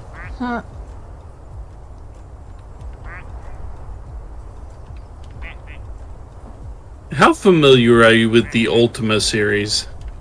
Not very. I was gonna say, I mostly just know it from the Spoony One's reviews. Like, I know it's the classic RPG series, kind of like Wizardry was, and as I recall, Ultima was one of the inspirations for Yuji Horii when he was making Dragon Quest.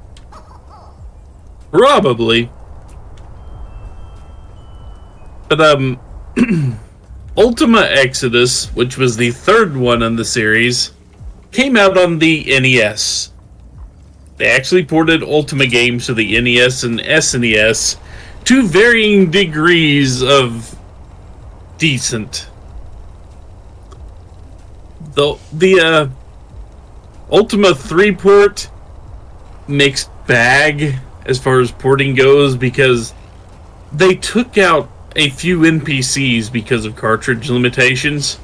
As one does. And some of the NPCs they took out kinda gave you vital information to finish the game. It's like there's a hidden town that only appears when the moons are in a certain order. You have 2 moons, and as you move around, they wax and wane. And this one little town located in the middle of a forest, so you literally have to be right next to it or you can't see it, only appears during one particular combined moon phase. There's an NPC in one town that just says you need to be roughly here at roughly this point in time to point you toward it. NPC's gone in the NES version. So, if you didn't know about the town, you may never find it, and thus you would never find one of the 2 items you need to dig up the weapons you need to beat the game. There's something like that in Phantasy Star 3. Which is hilarious given that it's not a port, it was made for the damn thing it was on. It wasn't that Stubby! Stubby! The only time you'll hear me say that in an excited voice. Yep. In Phantasy Star 3 is kind of the black sheep of the Phantasy Star games. And I'm somewhat of an apologist of it, but it has issues. It does have issues. Especially because it doesn't feel like the other Phantasy Star games in a lot of ways. But, at some point late in the game, you need to gather specific MacGuffins or weapons or something. I don't fucking remember. But, these old men in this one town are supposed to tell you where to go to get them. Like, they give you clues. Like, go to this town!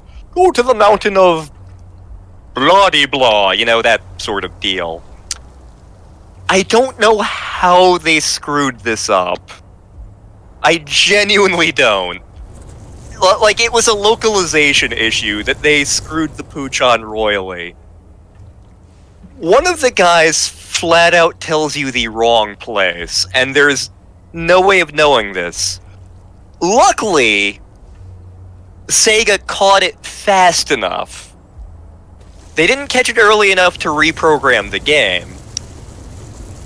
They caught it fast enough so that when they were printing the manual, there's basically a section that says, like, oh, by the way, when you get here and there's a bunch of old men, one of the old men is senile and he tells you to go here and you're supposed to go here.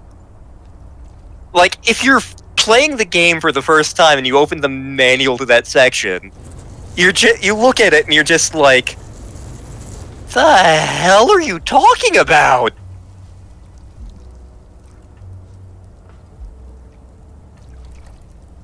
Yeah.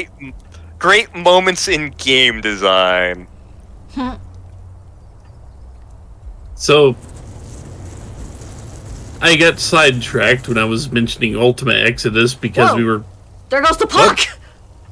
The puck just... And the puck went flying. But I got sidetracked myself because I remembered the glitch, remembered the programming error before I remembered Ultima Exodus. You had to go to a second land via a whirlpool, and then you had to visit shrines, which you paid a ton of money to increase your character's stats. Simply leveling them up via combat didn't increase their stats. You actually had to go to the shrines and spend 100 gold points per 1 point of stat increase. So you needed thousands and thousands and thousands of gold to get your characters up to a high enough spot. And what turned out to be the most common way to do this, when you created a new character, that character came with 100 gold and a couple of pieces of equipment. you could create about 20 characters. And at any point in time, you could switch characters in and out. You just change the order on the menu screen, basically. So, what just about everybody I knew that played this game did, they would create 20 characters, load them up 4 at a time, transfer all their gold to the front guy, get back, put all the front guys together, transfer all their gold to the one guy, then that one guy would go to that one guy would hold his gold and send it to the character you actually wanted to keep. And you would do this for hours to build up enough gold for one trip to a shrine.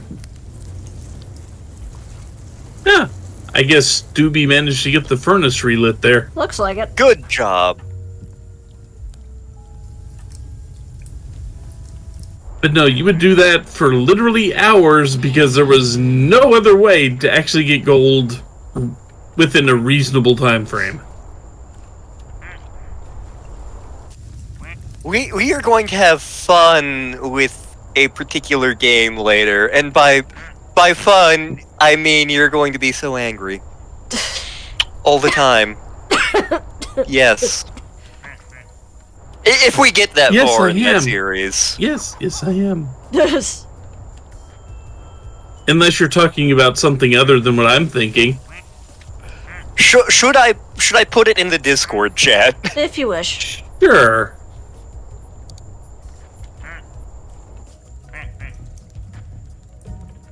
I mean, just the name of the game would work, because... Okay, that's not what I was thinking you were referencing. Oh! You know what I was thinking you were referencing. Yeah. Yes, that is what I assumed you were referencing.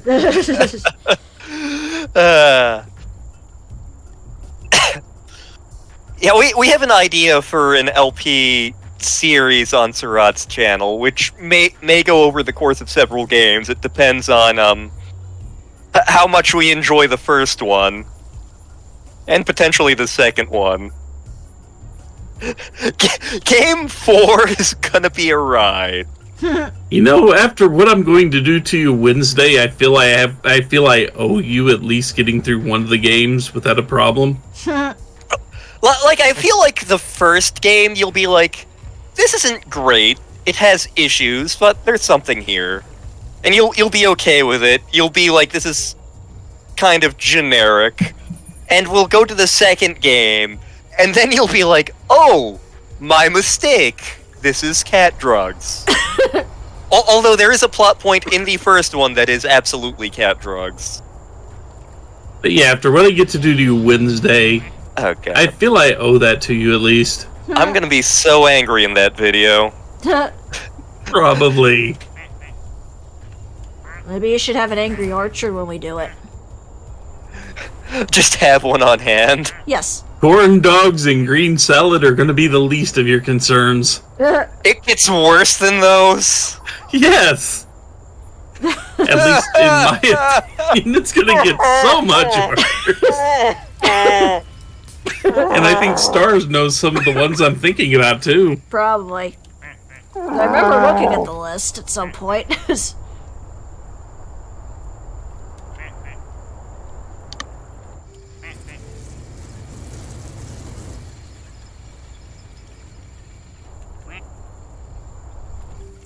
Hang on a sec. I have to look up the translation for this. Never mind, I'm too lazy to find the translation for this. Okay. Even though I used to know it at one point. My god, why have you forsaken me?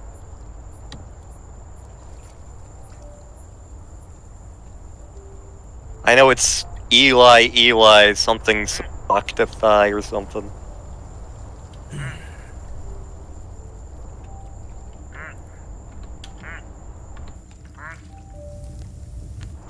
I sound like a dying whale, apparently.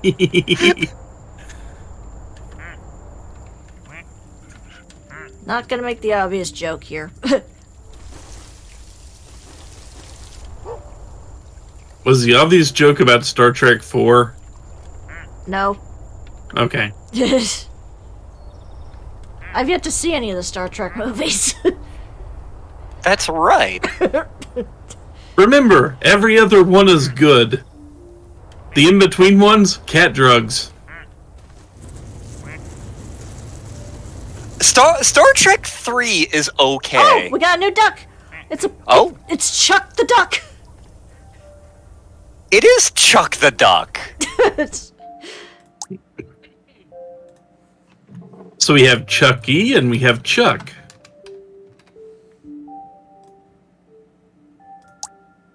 There we go. I wonder if that flower grows over the course of the game. I'm wondering what happens if it runs into V. Because V is a bee. Yeah? V's right now at the bottom of the pool in the ice section, though. I wonder if it grows when it gets hit by little squirt. Ooh, that would be a cool touch. Oh, we have 2 Sands Under Ducks now. Double bad time. Oh god, I wonder if Stubby could set Chuck the Duck on fire. You better not. I was gonna say she's got enough to worry about. Oh no, about to touch lava duck. Oh, okay, good. Missed. See, I was tempted to call this the Final Fantasy XIV duck. Hmm. But I don't know who would get it. Probably Kikyo. Yeah, Well, like probably. there are several people in our server who would think that joke is hilarious, but the people immediately in this call, whoosh. No, none of them are gonna Yep. get it.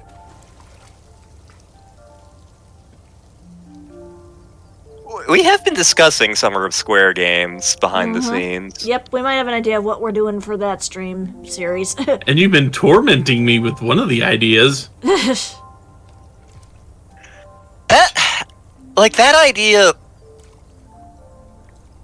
because so many people want to be a part of that.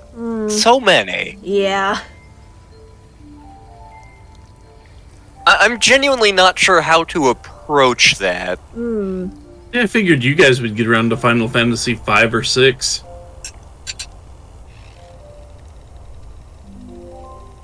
Or some sort of Final Fantasy. Yeah.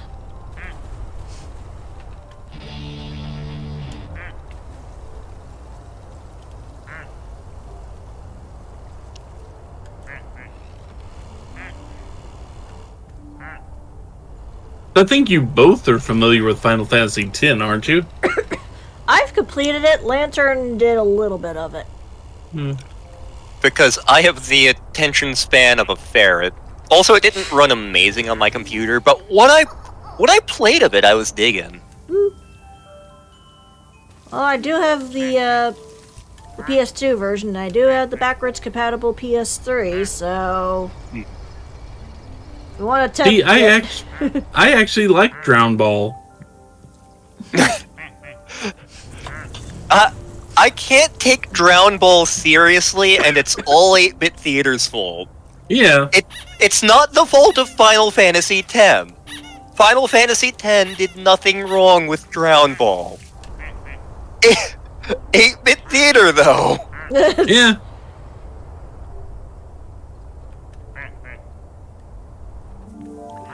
God, I should reread 8-bit Theater sometime, but there are like 1,500 of those. Although there are webcomics that have gone on much more than that at this point.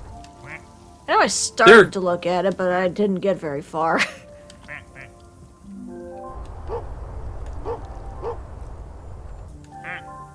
So that's where earthquakes come from.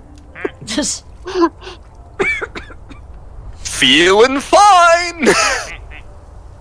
I know there are at least a couple of jokes in that didn't necessarily age well, but come on, it's a webcomic from like 2002, for Christ's sake. oh, Chuck And the Duck. somewhere... Come on, Chuck the Duck managed. get closer to V. Let's see what happens. Ducktoven, get out of the way.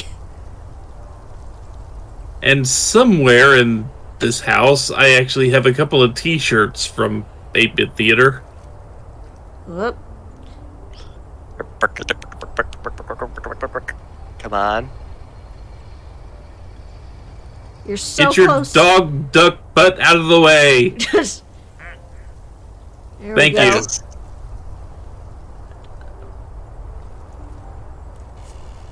No! They were so close! Like, something has to happen. I was gonna say, oh, look, I think he's getting closer. You're about to touch. Except the Ducktobin keeps pushing him out of the way. Every time we touch, Okasan! You bastard! This must be what it feels like for the rest of you when Okasan does literally anything in D&D. I now know what it feels like. Thank you, game!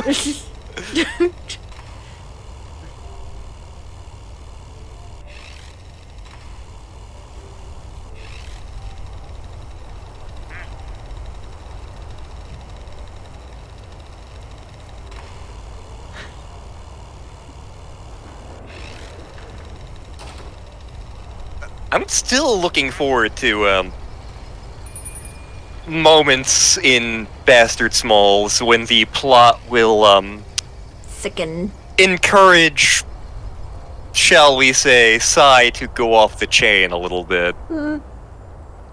Like I have very specific moments in the game in mind for when that would be appropriate. We got close to one of them. We did? Uh-huh, yeah. Oh yeah, during the wedding. Oh, okay.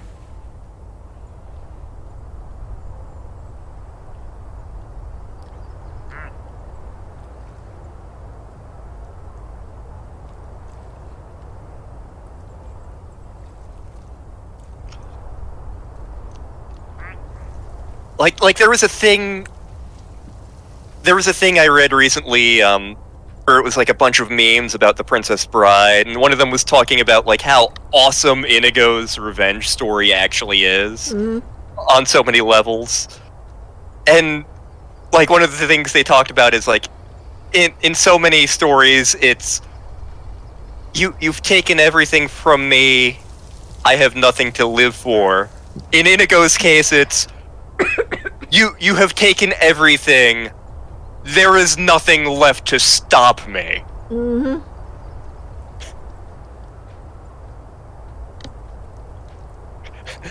There is nothing that can save you now.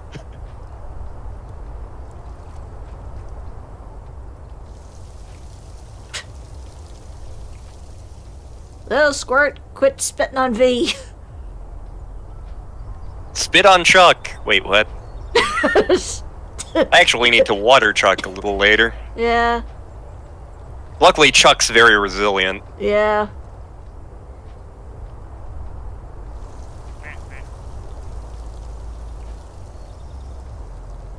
It looks like there's a new one coming in soonish.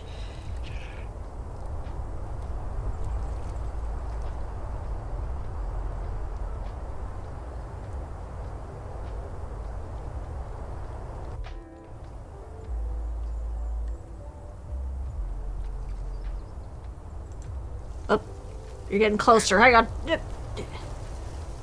That's it. Come on. You're so close.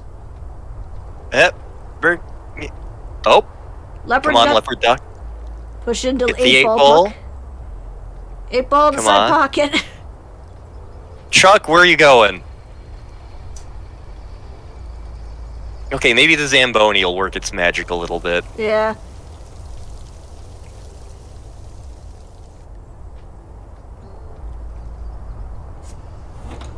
Here it comes. Okay. Come on.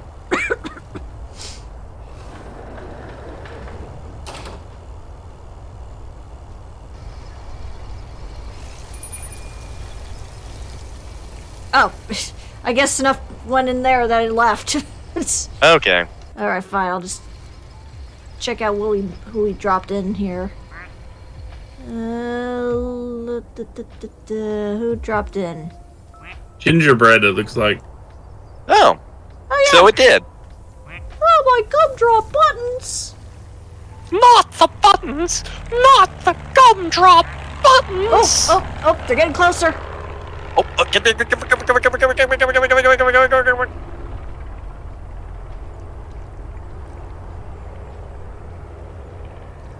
So just touching doesn't seem to do anything. No.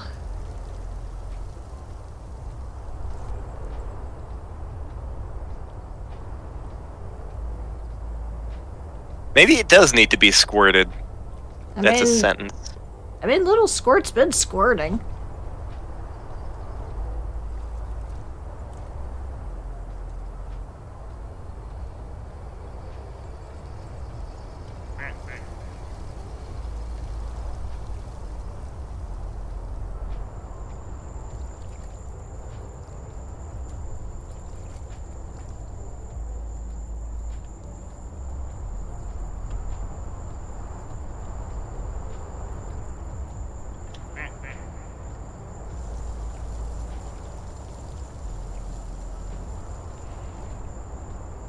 Oh, you're right there, little squirt. Come on.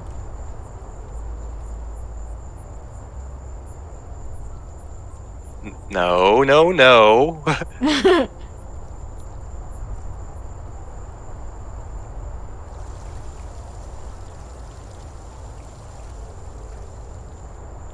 Green duck, get out of the way! And you're like right in front of it, so let's see.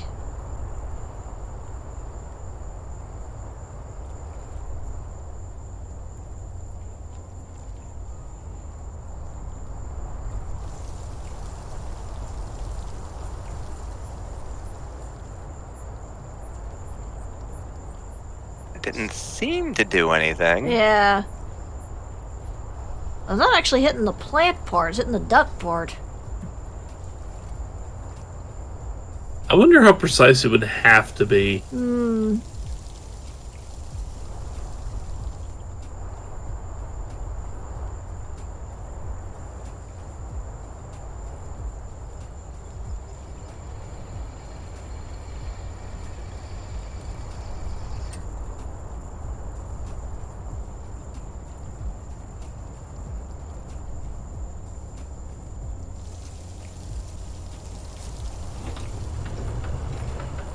There they go! Welp.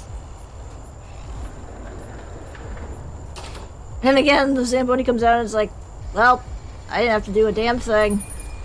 My job is done. Oh no, I think it's stuck!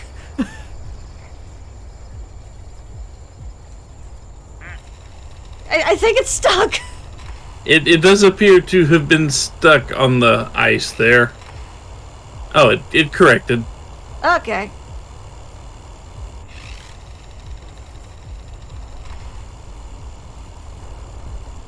That's good, because otherwise those three would be stuck in the lift. And nobody wants that.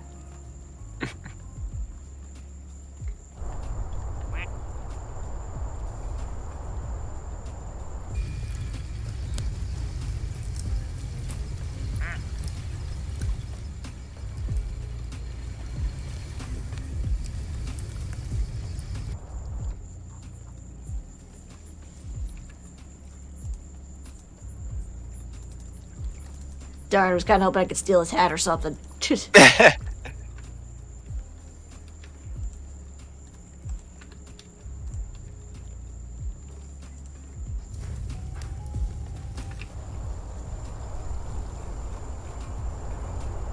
Yellow duck, you get away from my man. Get off of me. Meh.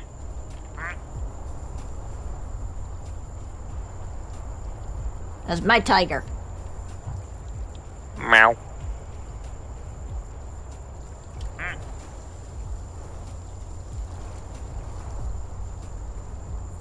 I'm on to you. Yeah, you better back up. It looks like you're trying to push her too. Ducktoven, do something! Ducktoven helps those who help themselves! Oh, Kikyo's coming over. She's like, hey. Kikyo is about to administer justice. Yep. She's like, hey, that's not yours.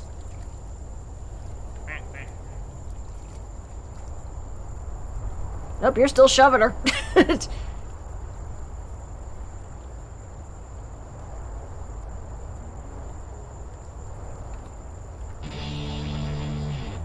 And I wonder what's pushing the ducks around down there.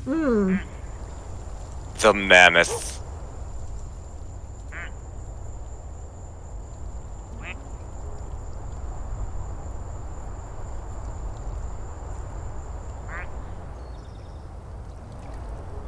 Hi, Camel Duck. Bye, Camel Duck.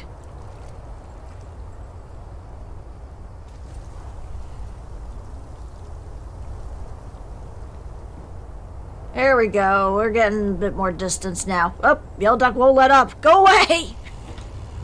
Don't give me no lines and keep your hands to yourself. Joke's on you, they don't have hands.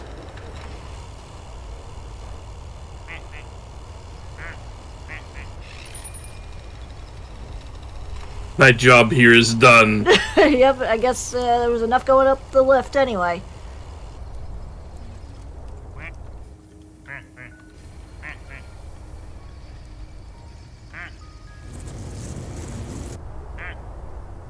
The duck version of HR is just Stooby. Yeah.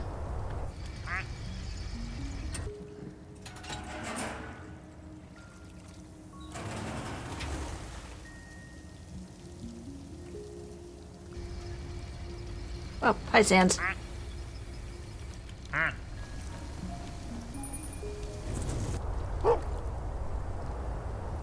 That's right, you keep pushing.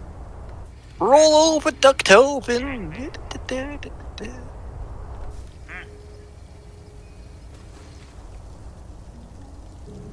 Who we getting this time?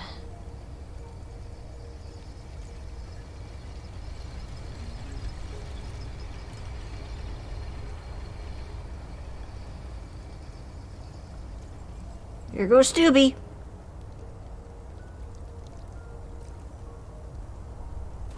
Stuvie, release the mammoth.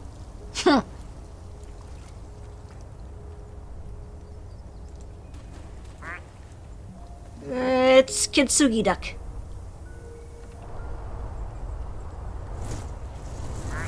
Okay, good. The yellow duck is backed off.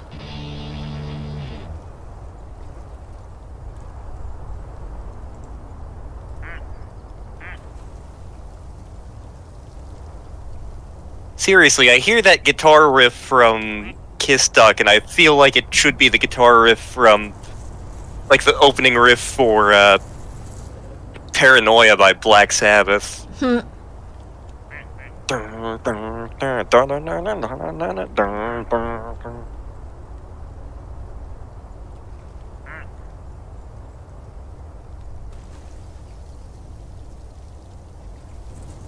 I wish the remake of Rock and Roll Racing had actually gotten the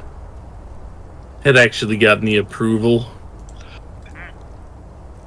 I remember you stuck that in the song contest, and, like, I got to that song. I can't remember which song it was from the game that you picked.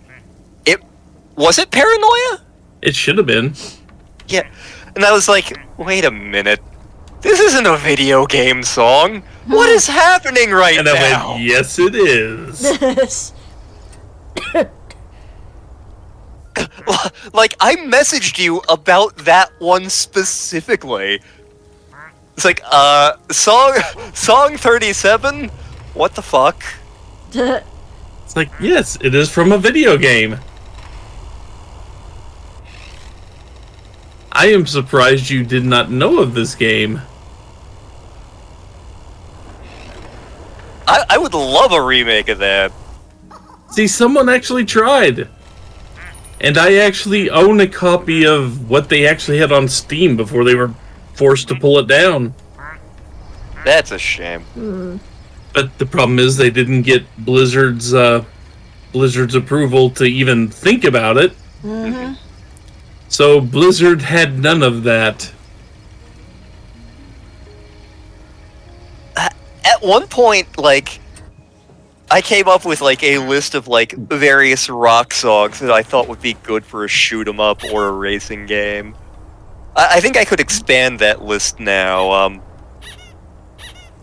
But like Phantom Racer would be awesome in a racing game.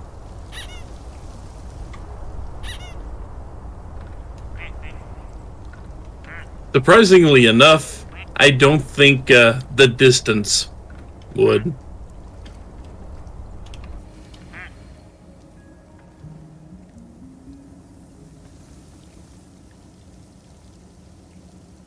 If you're familiar with that song. Hang on a sec. I feel like I am, but it's not coming to me, and I know how to. Okay, Distance by Cake.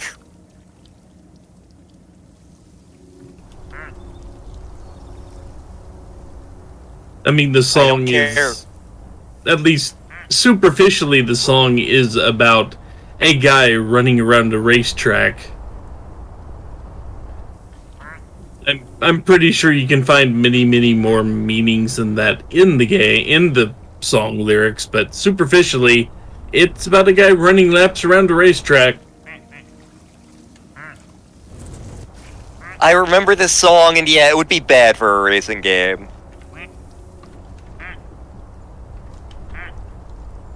It doesn't have the right pacing for a racing game. Like, it doesn't feel like... It'd be good for an endurance-type race. Yeah. But not one where you're going laps around something. Yeah.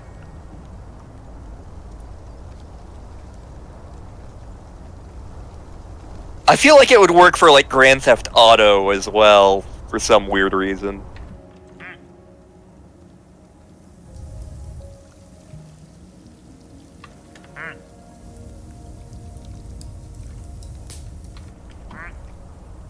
Well, I wouldn't have killed you, but I would laugh. I would have laughed at you. Run, Lantern, run!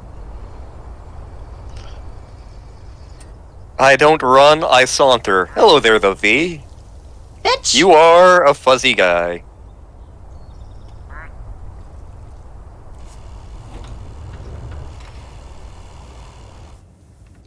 Star and I have been tossing around the idea of doing a song contest. Mm-hmm. I've made like 3 lists and I've misplaced all of them, because of course I fucking have. Almost made another goal with the puck. Yeah.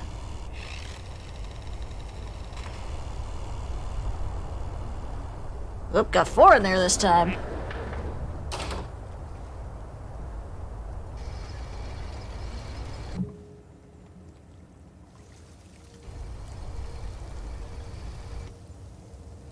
Yep, Dust is still having a good old time in the wilderness.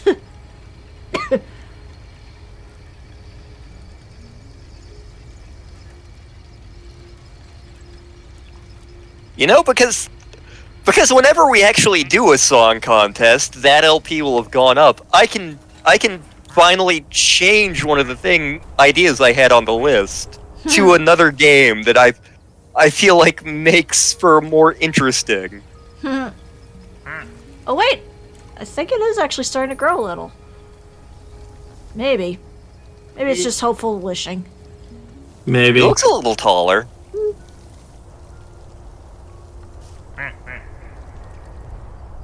Yeah, there's a long line over here. That is just a lot of ducks getting stuck down here. Mm-hmm. That is an awful lot of monkeys with guns.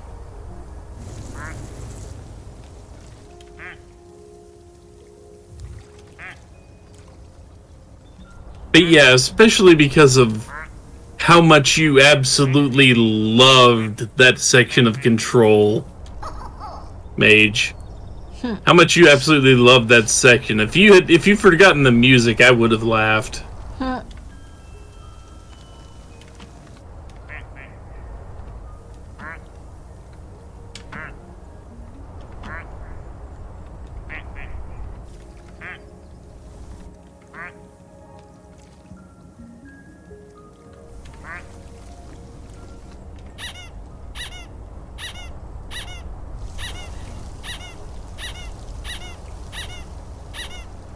I feel like Oil Spill Duck is somehow re-messing itself up.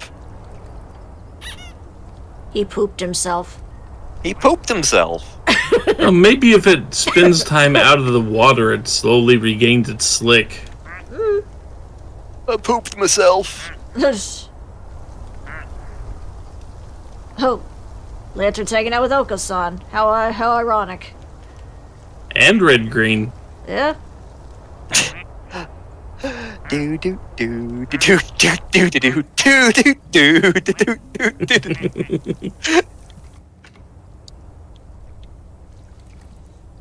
God, red green.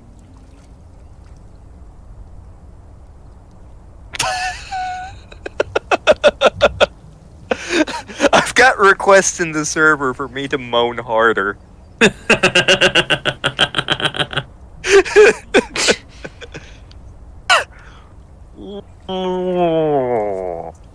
Now thinking of it, since, old TV shows and all, Hey, Dad. I actually managed to watch the first 2 episodes of the remake of Night Court. I need to watch that. Actually, but let me amend that sentiment. Suraht, do I need to watch that?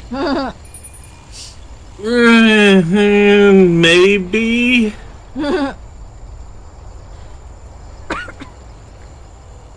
Like, I know the main act. I know Judge Stone's daughter is played by one of the Big Bang people, but I'm willing to let that slide. Yeah. They tried too hard to pull straight out of the energy of the old show and missed a lot of marks. I don't know if it's because the actors are just not really grooving with the roles. Which is weird, because, what's her face? Melissa Roach, or whatever her name is, she's the one who pushed for this show to be made.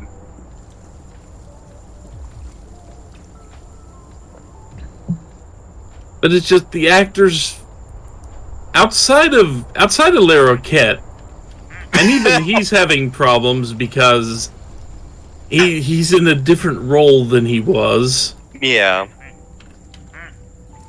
In more ways than one. But just he feels like in a very old Dan Fielding. He feels like a very old Dan Fielding, which is fine, but there's just something off about it, and I can't quite put my finger on it. Although there was a really good joke I wanted to share with the rest of the server that has very little to do with Night Court itself, and it's more just like a really good joke that they put in there.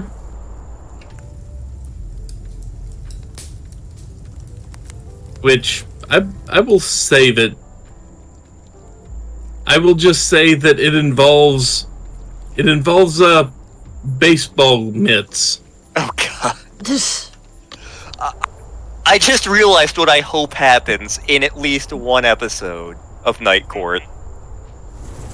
Because little bit of trivia about Night Court. Several actors got like their first big breaks on Night Court. Like Brent Spiner. That's where I was going. Yep. It would be amazing for just one episode. Hello, it's me. It's me again. We're back, Your Honor. One of my favorite things with Bob and June Wheeler, is like they're introduced in an episode and they show up in like 2. And the joke is, oh, they're from West Virginia. But apparently some people from West Virginia wrote in and complained. So they bring them back another episode later. What? I thought you guys went back to West Virginia. What are you doing here? Sir, we're not from West Virginia.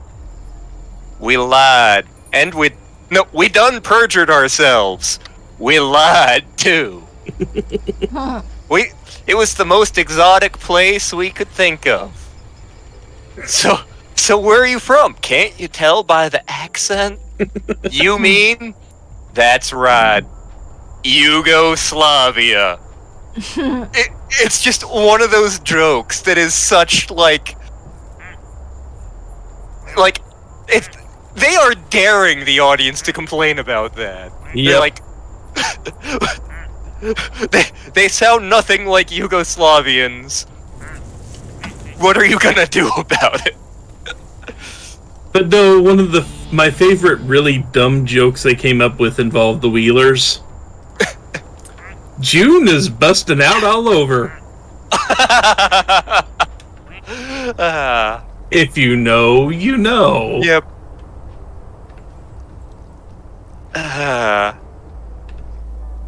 I know in at least like one Twitter conversation, someone asked like Brent Spiner, like, I first got to know you as Bob Wheeler on Night Court. Like, how much of that was acting? And Brent Spiner's response was, Bob Wheeler's the real me, Brent Spiner's the act.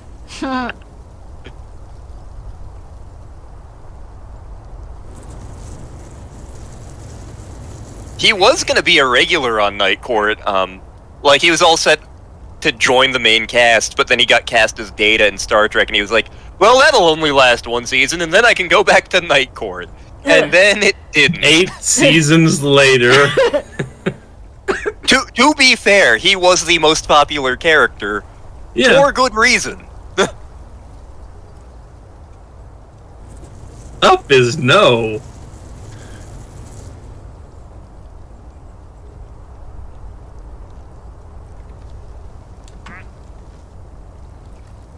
What are you up to, Chuck the Duck? But yeah, I mean, and it's only been 2 episodes with Night Court. That's it. It's only been the first 2 episodes, so I mean, they've still got plenty of time. Because everybody knows the pilots are never really good episodes of anything. Yeah, every show needs a little bit of time to find its feet, I feel. Yeah. Like, even shows I really like, usually for the first few episodes, it's like, okay, you clearly hadn't quite decided where you were going yet.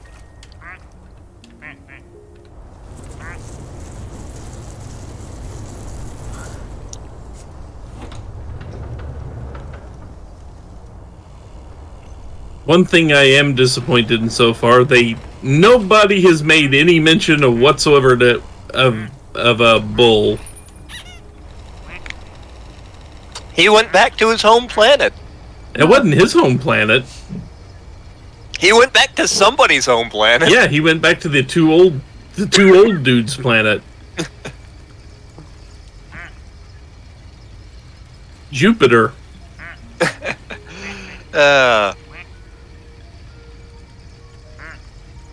I sat down and watched an entire Harry Anderson comedy special, and I thoroughly enjoyed it. Like, because it's less comedy and more of comedy magic show. Yep. And, like, just the trickery of it is fun. Like, the fun of a good magic show is, you know you are being bamboozled. You know you are. The fun is seeing, like, how you're being bamboozled and seeing it pulled off well.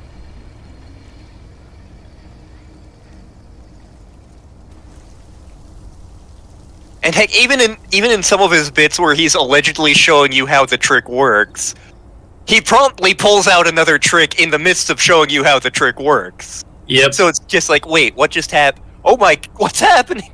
Get out of my head, Harry Anderson!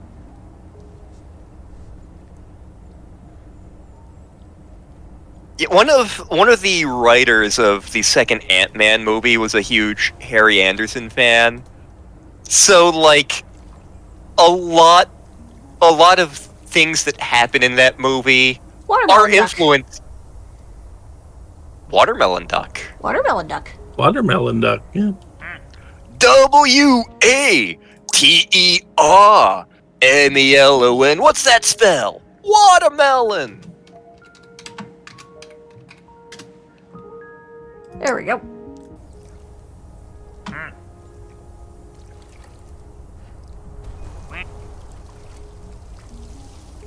I've been tempted to create a stage magician character for D&D at some point. Watermelon duck needed to spit seeds. Yeah. Watermelon duck used bullet seed. It's super effective.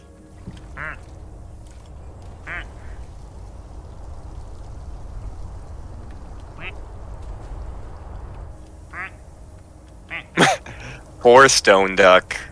Yep, and marble duck. Yep. Forever trapped at the bottom of the pool.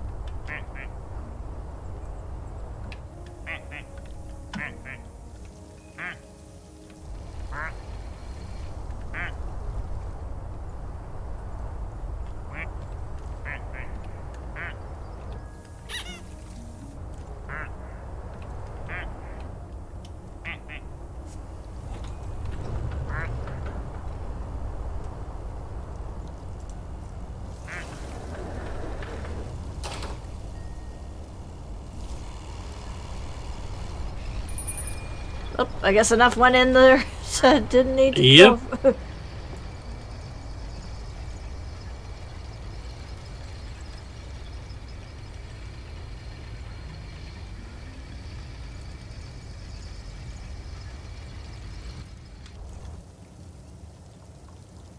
I'm surprised we haven't gotten submarine duck yet.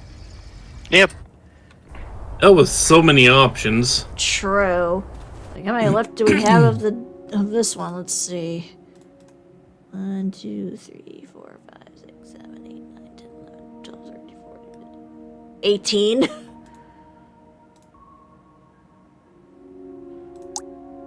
This suddenly reminds me of Metroid Prime music.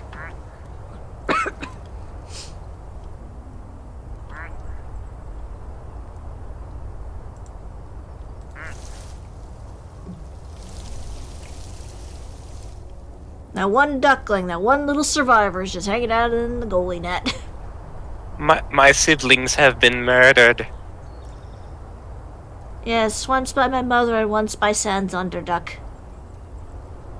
As God is my witness, I thought rubber ducks could fly. That is literally the only thing I know from that show, and like, I mentioned to my dad that like your family's a fan of that show, Star, and that was the quote that immediately came out. Yes. Yep. Like, It's the one everybody knows. Yes. Yeah, like as soon as I said that, he was like, "As God is my witness."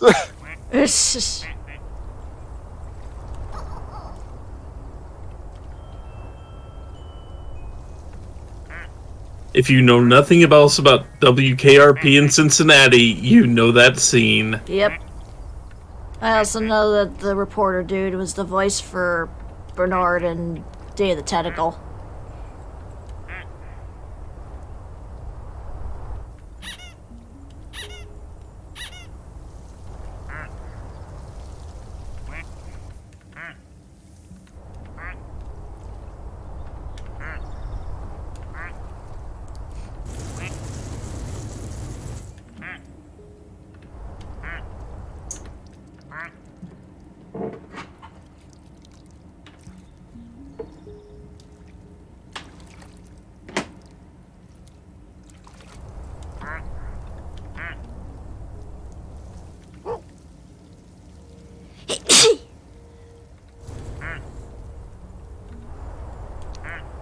Excuse me. Just remembered, I need to get caught up on Bad Batch at some point. I know there's at least one episode I haven't watched yet.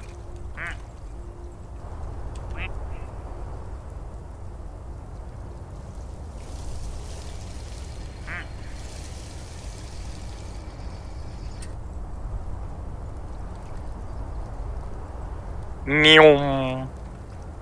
Oh, yeah. Oh, I thought Poe Duck was about to achieve freedom there for a second. Nope. Not today. Zerg.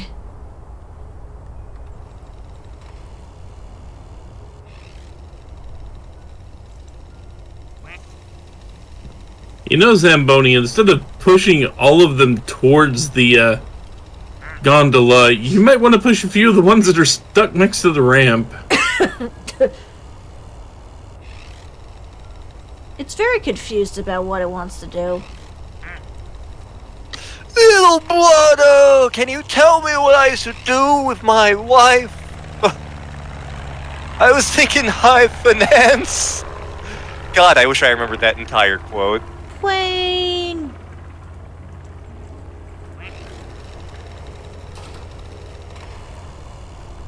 It's okay. I can't even do a good strong bad voice for that. It's okay, Homestar. I can make it on my own.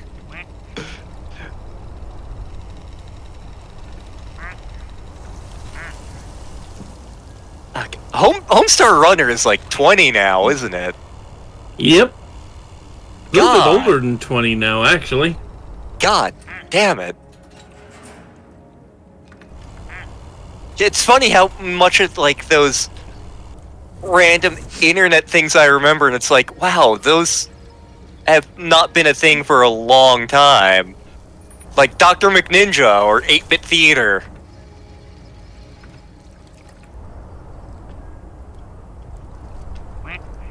Bee's getting up on her memes. And even though it's not a lot of updates, they are still doing updates for Homestar. They are still creating new skits and such. I'm trying to remember if Sluggy Freelance is still running, because if it is, I think that makes it like the longest continually running webcomic. By a lot. Yes. It started in what, 97, 98? Yeah, something like that. So if it's still going, it's literally 25 years of updates. Yeah. And like, I know questionable content, which has gone down in quality in the past 4 years, so that's an entirely different conversation. But yeah, like, questionable content has been going for 20 years now, and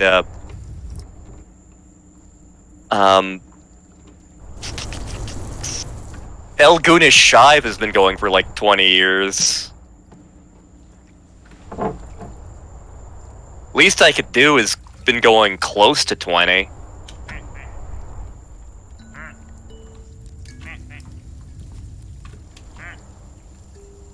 God, least I could do.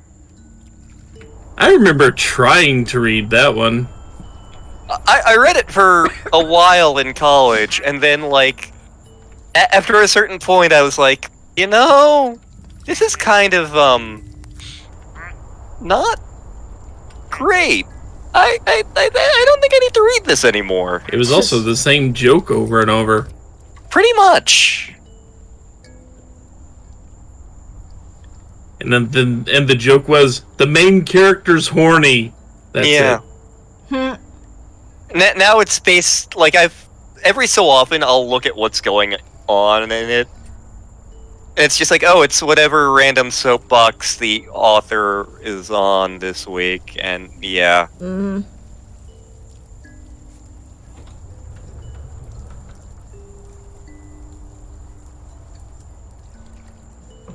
Ooh. Whoa! What are you? Disco Duck! Hang on a sec, let me look up the lyrics for that.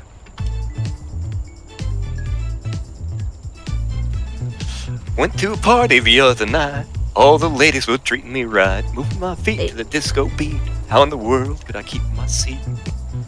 Something began to change. It's on the dance floor, acting strange. Fluffing my arms began to cluck. Look at me! I'm the disco duck! I can't do a good Donald Duck. Courage. Yeah, I was never able to do a good Donald. Get down, mama. I've got to have me a woman. Yeah, the Disco Duck says some creepy ass things in that song. Not as creepy as they could be, but I think they were pretty standard by 70s standards. yeah. And yep, that's what you get when you press the quack button. Is that music? Huh. Okay. Thank you for being. I was not expecting a disco duck, but I should have. Yeah. I was thinking to myself earlier, it's like, there really needs a duck we can name the disco duck just to have it out there. Here it is. Yep.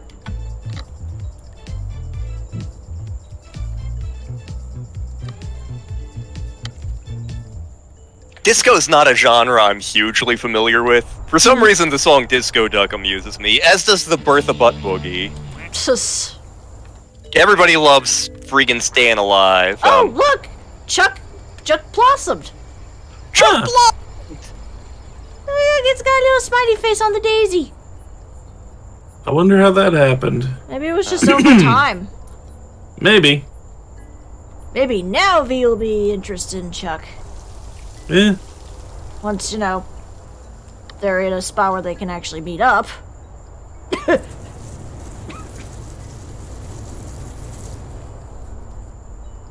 Chuck brought Flowey. That looks more like the happy flowers from Yoshi. Yeah, it does. I'll swallow your soul.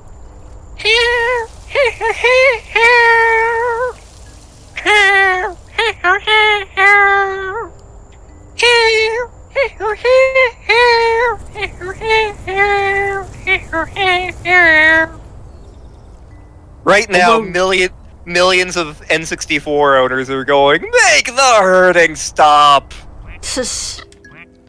You could probably mod this game to make that the actual Flowey instead of the generic flower. Yeah.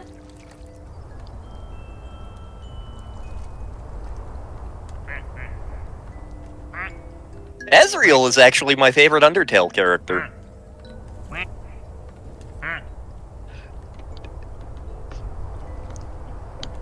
If you include Deltarune in the equation, however, Noelle's my favorite character.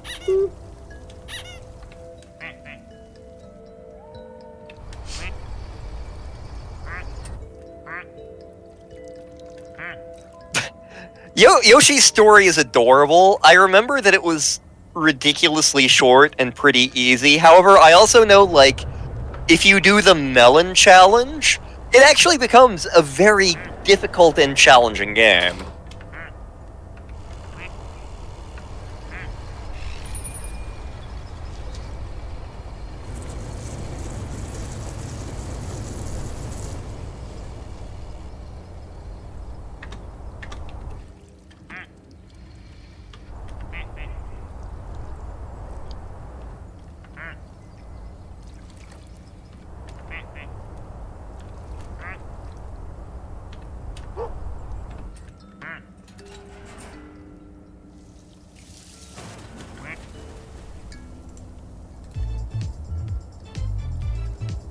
Disco duck. Disco duck. Disco duck. I guess it only lights up at night. Yeah, that makes sense. Light up the night. There is a city that this darkness can't hide. They're the embers of a fire that's gone out, but I can still feel this heat, the skin, and this mess we're in. With you and I, we can bring back the light. We can light up the night.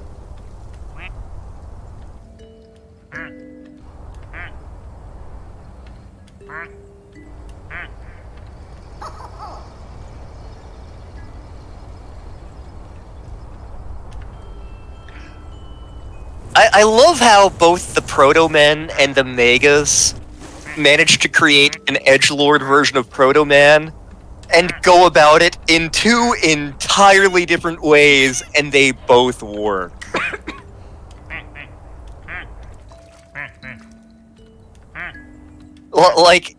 In the Proto-Men version of the Mega Man universe,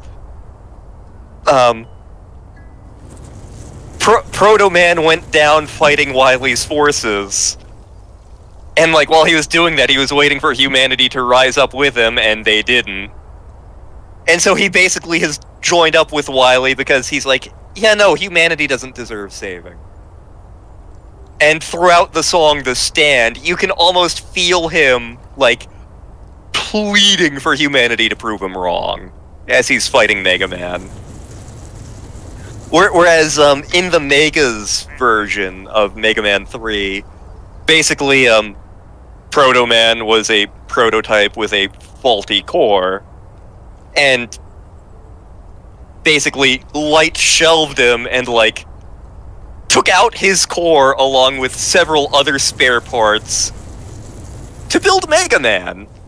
And so, like, when Wily is masquerading as a good guy, and in fact, in this version of Mega Man 3, he started off like he was genuinely trying to reform, but, like, he found Proto Man's remnants on the shelf and was like, wait a minute, I recognize this. This was my first kid. We built this together. You put our kid on a shelf, you fucker! And so like, after setting up Gamma to destroy humanity and stealing and building the other robot masters, Wily rebuilds Proto Man, although he isn't able to fully fix him up because parts of him are just, like, rusted red with just age and disuse. And, like, he puts in a nuclear core, which is what happens in canon, and it's very strongly implied that Proto Man's back, but he didn't come back quite right. He's not all there. And, like, basically after Wily has essentially brought his kid back to life, and Proto Man's like, what happened? Well, this did. Proto Man's response is basically like, I need to murder the fuck out of some people. Hang on. I'm like, one of the lines in the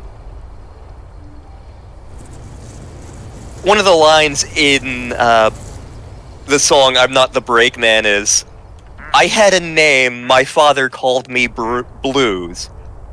He tore my heart from my chest to give to you. I'm not broken, I'm not the Brakeman, I was the first, I am the Proto Man. So he's just like, he is just angry because he feels like he was thrown away by one of his fathers. Justifiably so. Like, the chorus is, they lost me, forgot me, made you from parts of me. If you're the one, my father's son, then what am I supposed to be?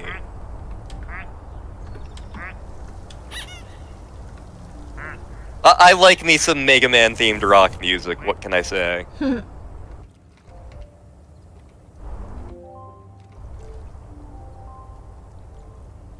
Let's see, who do we drop in here?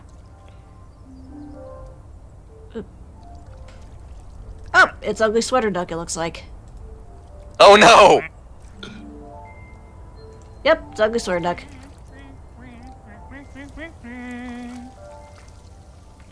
It returns. It returns.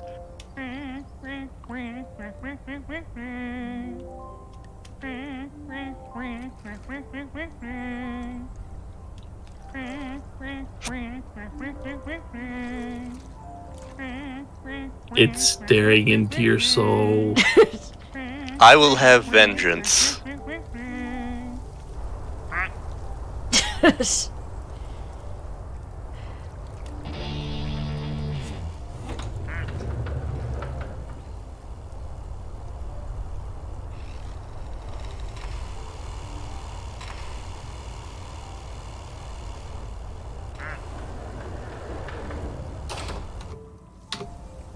I think with that, I think it's time to call another stream.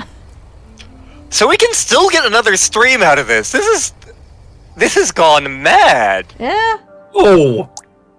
How can we get 4 streams out of this? How did that happen? I don't know. I don't know. But as always, if you're new here, feel free to check out the Discord, the info for which is in the channel stuff. Yep. But as with the past couple of weeks, our lives are kind of in flux, so we will keep you posted on what's happening. Mm-hmm. But until then, same duck channel, same duck time. Take care, everyone.